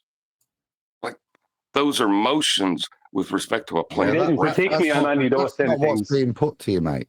And this is where you're being disingenuous. No. See, but I bid on that nonsense. This is where you're being disingenuous now, John, and making an arse. Because I bid on a non sequitur. That's what happened. I bid on every time. This is just another piece of friendly advice. This is where you're being disingenuous with all of us and making an arse of yourself. Stop it. It can't get better if you carry on down this path, will it? I was talking to Elijah. Hold on. You could ignore me. You could try and ignore me. Like I said, but it's only going to get worse if you carry on being a bit of a dick. Did I claim? You're not going to be allowed. Your bad behavior will not be tolerated by me. Certainly. Right. Will be held bad behavior, which is not bad behavior. So don't miss. I just realize. Read the room. I mean, you can keep over talking. Read the room. The room just turned against you, and now you're trying to use some kind of semantic mind. I'm trying to help you. You can't read that. You want to railroad me? That's fine. But carry on. Yourself. So I guess we're back at my question. So it sounds like you're saying you didn't say, because all right, let me not do the disjointed sentence. It sounds like you didn't say that Zenith was a point above your head. That's what you're saying. I did not right say or that. Wrong.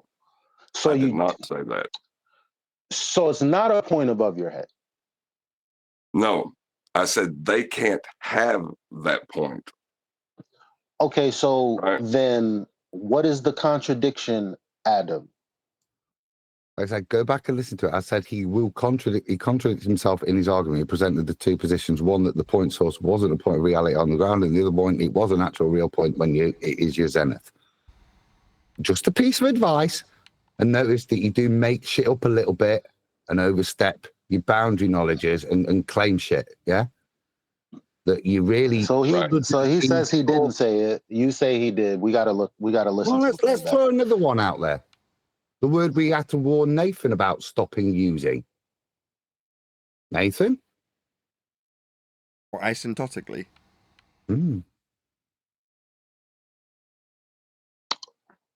Asymptotically is a scale measure of increasing scale. Why do you use that word? Who gave you that word?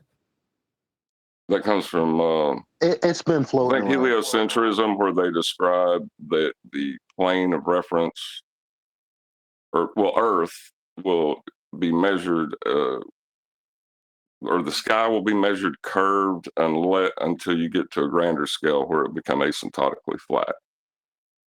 Yeah, that's it. But how you been using it, Nathan? The asymptotically flat plane of the universe, I've not been using it as emerging from curve, no.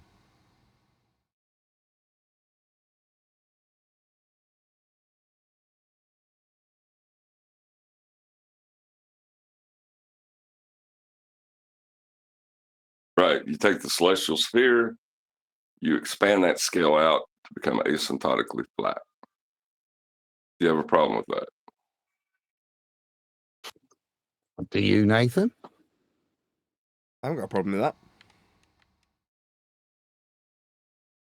You expand the curve to make it asymptotically flat. Even though we went through with you what asymptotically flat, you don't have a problem with that. Well, it is. Okay. I don't know why we're using that term at all when it has no relevance whatsoever to our 3D dimensional world. It's also, especially when we're using it incorrectly, but it's fine. What's the correct term then? How do you use asymptotically correct? Go ahead and tell me where I'm wrong. The asymptote is the straight line, if we're talking straight geometry, and it's the expression of the curve where for a very small portion it meets that straight line. That's why you would describe this section of the curve as asymptotically flat, not because you expand the whole curve. The other way to do it is to express the point of intersection of two curves in terms of comparing two functions, both being curved.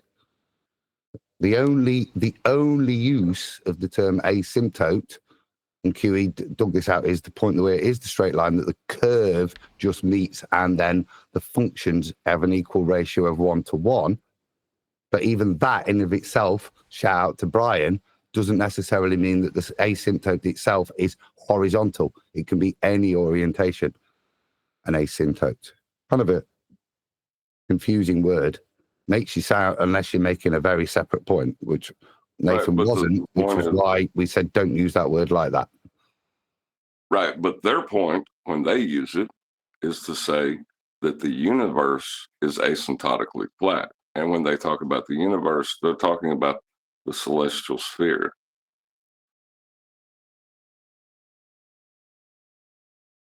So you got to give context to the words they use around it.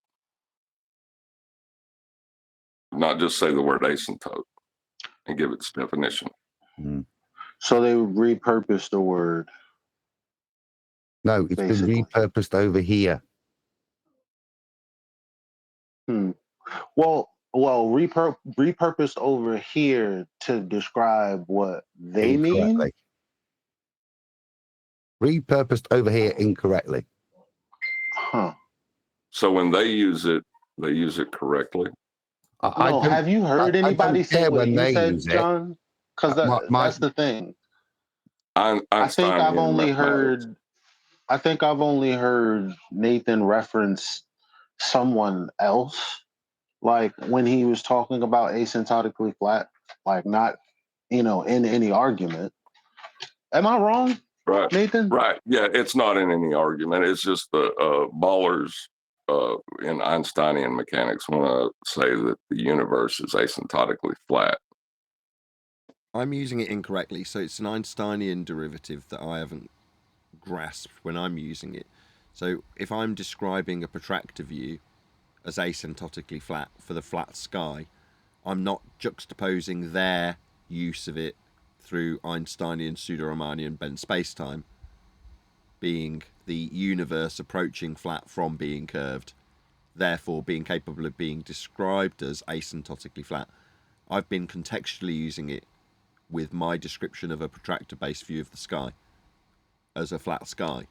Well, that's not how they use it. It's not how it's contextually utilised. I've just been wrong. So, it's also out of line with what. It's also somewhat out of line with what space-time is claimed to be. Special relativity. It's also out of line with that, actually. Hey guys, I can't go into this one right now. I gotta go, but y'all go on with it. I'll talk to you later. All right, man. Later. Be good. Oh, John. All right, John. Chicken. Shut up, Neil. If I had to bet $1,000, I would have put it on that happening right there. But he's fucking. He's funning with you.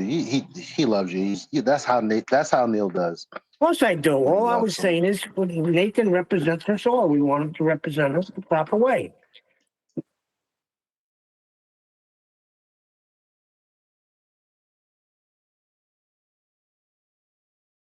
Well, I'm glad we got all this cleared up. Fortunately, Brian is here and, he figured this all out several weeks ago.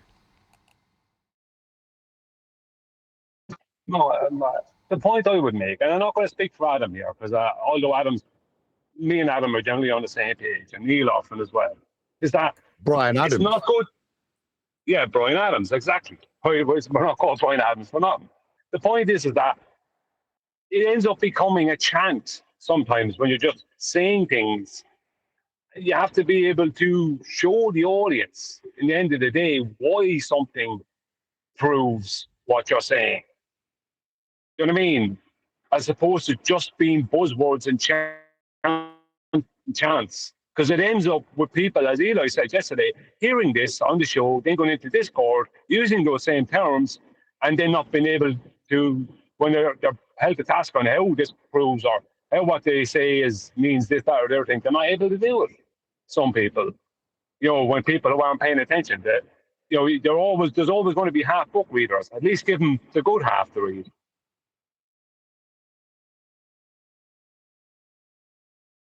Yes. My issues with refracted is a little bit different. That's more of a personal.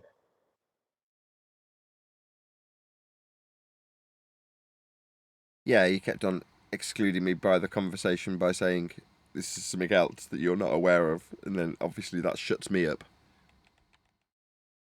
Yeah, because you want to come in even though you don't have the full facts and start talking as if you do have one fact. Yeah, just like that. And I have to stop that.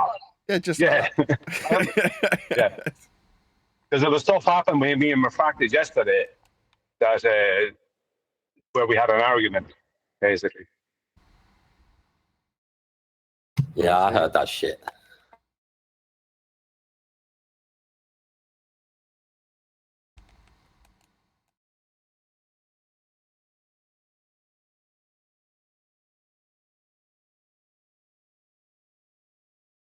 I mean, you lot have got it easy. I mean, when I wrote them 30 words down, you don't realise the pressure I've been under with that, of everybody.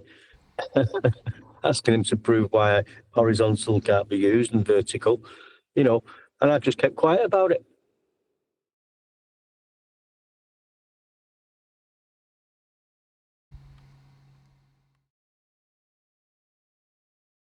Well, that's very good of you. You wouldn't want to cause a row.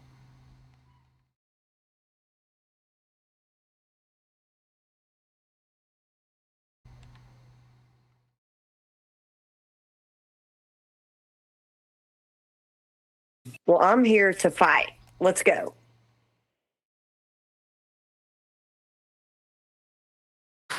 What's wrong? What's wrong with the internal row?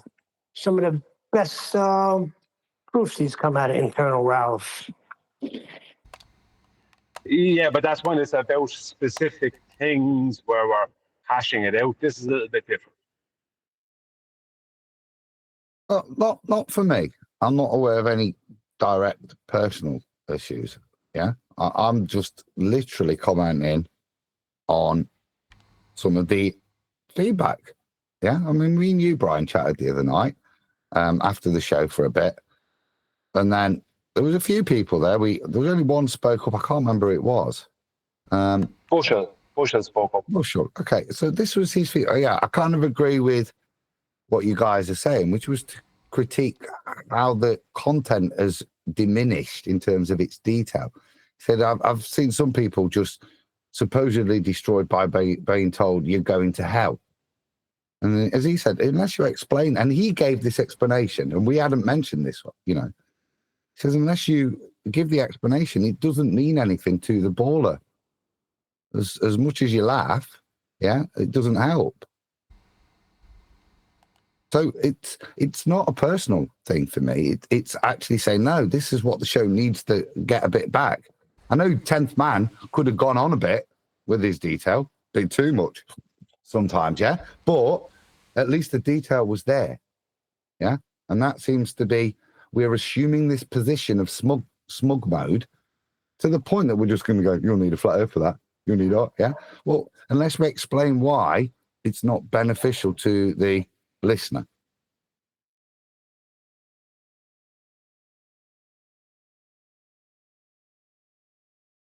As long as Brian understands that at the end of this process, I think we'll all be okay. I think he's getting it on board slowly. He's slowly getting there. More detail, Brian, is what you're being told. More detail. Slow it down. Back in a second, and then a public place. Yeah, where he's using 5 words, 25 would be far better.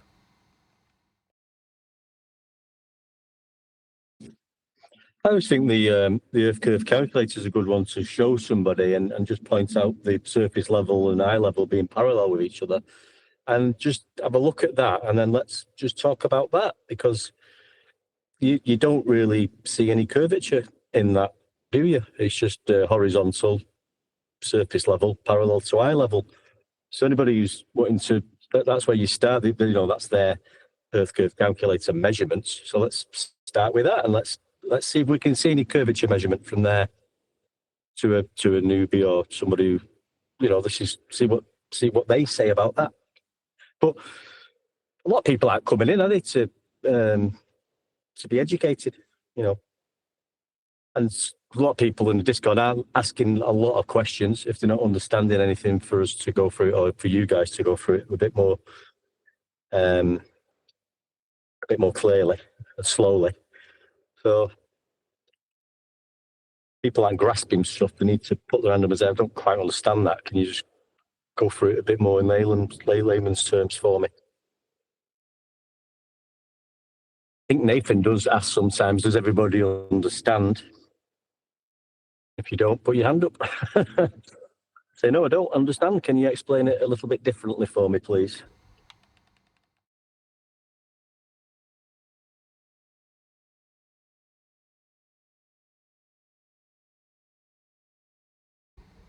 Yeah. And occasionally there's things I don't understand or misinterpret and then reiterate in the wrong way. And I'm just as likely, if not more so, more likely to get called on it, right? I wasn't calling you out there. The point I never got to actually make. My point was going to be, again, to Refracted.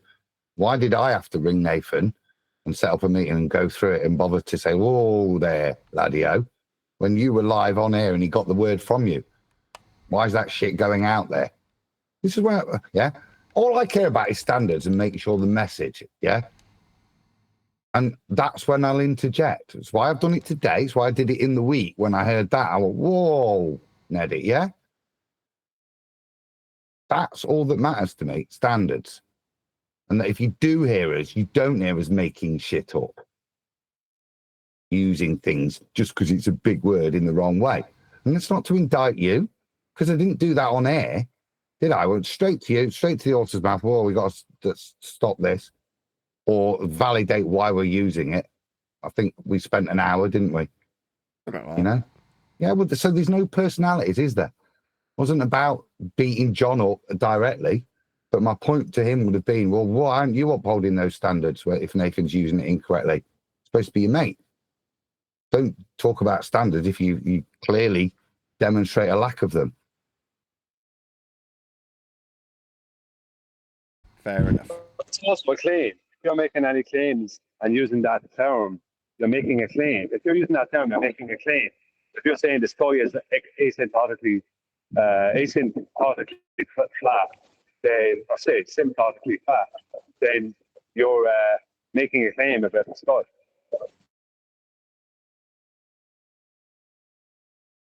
Yeah. Which seems perfectly reasonable when you're describing how it's mathematized into a curve, but perceived as flat. Which is still strictly true. I'll just use those more simple words to describe that very simple concept of measuring angles to the stars. That would be my point. If you take that curved line as opposed to taking a segment of the curved line, which then matches up a ratio of 1-to-1 with the asymptote, that's what asymptotically flat is at that point on the curve. If you take the whole curve and stretch it out so it is the asymptote, that makes no sense. It's an incorrect use of why you would invoke an asymptote. You get me? It becomes a nonsense. Yeah. Unless I say somebody can tell me otherwise. Indeed. It's not. Oh yeah, Nick. I'm just agreeing. It's not even properly conducive with special relativity. Like, it's not even properly conducive with that.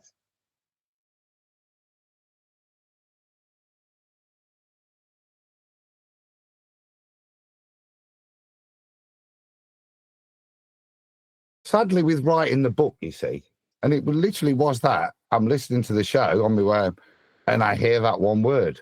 And with the quality and detail in the book, we wouldn't put a word in like that unless it had a meaning. It's the first thing you think, oh, maybe I can use it. Yeah.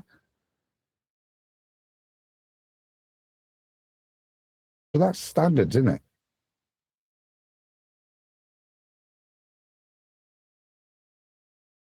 Yes. Back in a moment.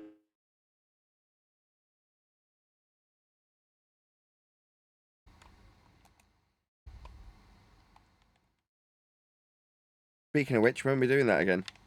Is it Monday? I don't know. Huey said to me, yeah. Basically, he's away all week. Yeah, no go for this week. So I assume Mondays, as usual.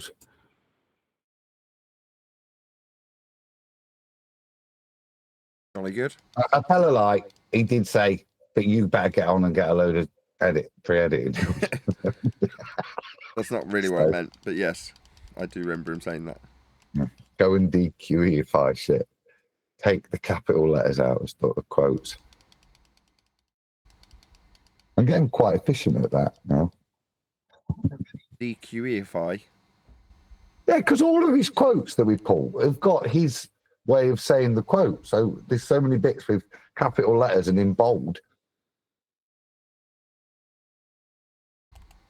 the words are right, but there's shouting in the middle of the quote. The shouty caps need to come out of the quotes. Yeah. Yes.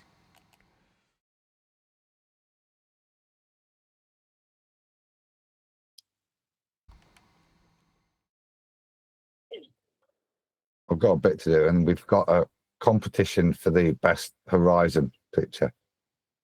John sent me another one to replace Flatsys. Where is it? What'd you say about me? Who would you? I said QE sent me a replacement horizon image. Yeah, I'll share it with you. Oh, okay. I was ready to fight. I came in here to fight. You should fight. Yours is much more interesting. You took it. You took Nick this. Quote Yeah, mine is actually taken from me. Oh, that is gorgeous. Yeah, with copyright written right in the corner. Look. Well, then you can't use it. So no boo-boo, stick his head in doo-doo. Sounds like a good legal argument to me. I'm going to go with that. Good.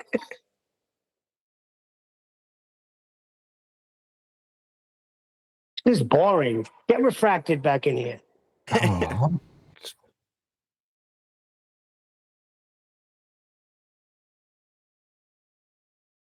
I just think you like picking on refracted curvature. It's very unfair. No. What happened was, I'll tell you, I'll give you a backdrop of what happened.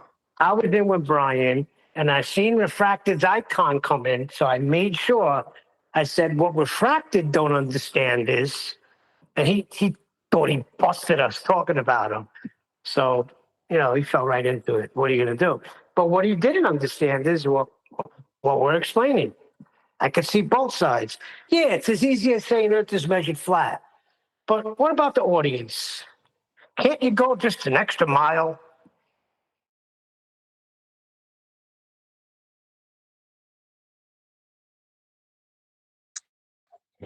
What earth measure for that, mate?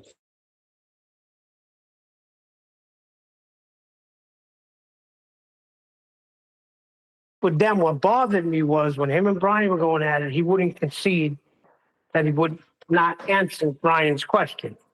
He just changed it and asked a question of his own. When Brian asked him if gravitas means the same thing in Latin as it does in English, and that's a simple answer of a question. And he wouldn't do it. Yeah, me and John were having sorry about the background noise, we were having a bit of a thing where he got something incorrect. And I was pointing it out to him. And he tried to say, yeah, prove that. And I asked him a simple question. And rather than get into all the details of it, he just refused to answer the question. Then he said, I had to prove my point, when the point was proven by the question that he refused to answer. And that was that.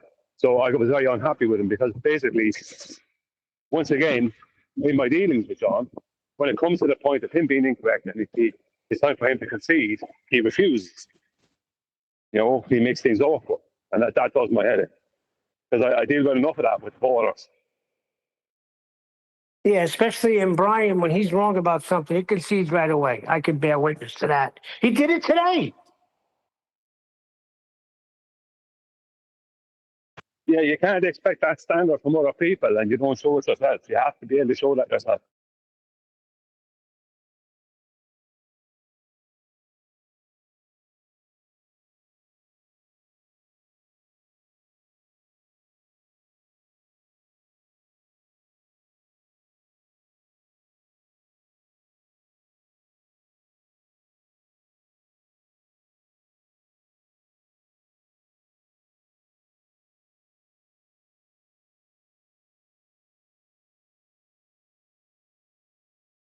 Okay, I'm going to round out with that. Another huge, massive, enormous thank you to both Discord and G+ panels for making today's after show possible. And of course, a massive thank you to all of you for liking, commenting, sharing, subscribing, joining as a Nathan Oakley 1980 channel member, and all that good stuff. I've been Nathan Oakley, and I will see you all in the next video.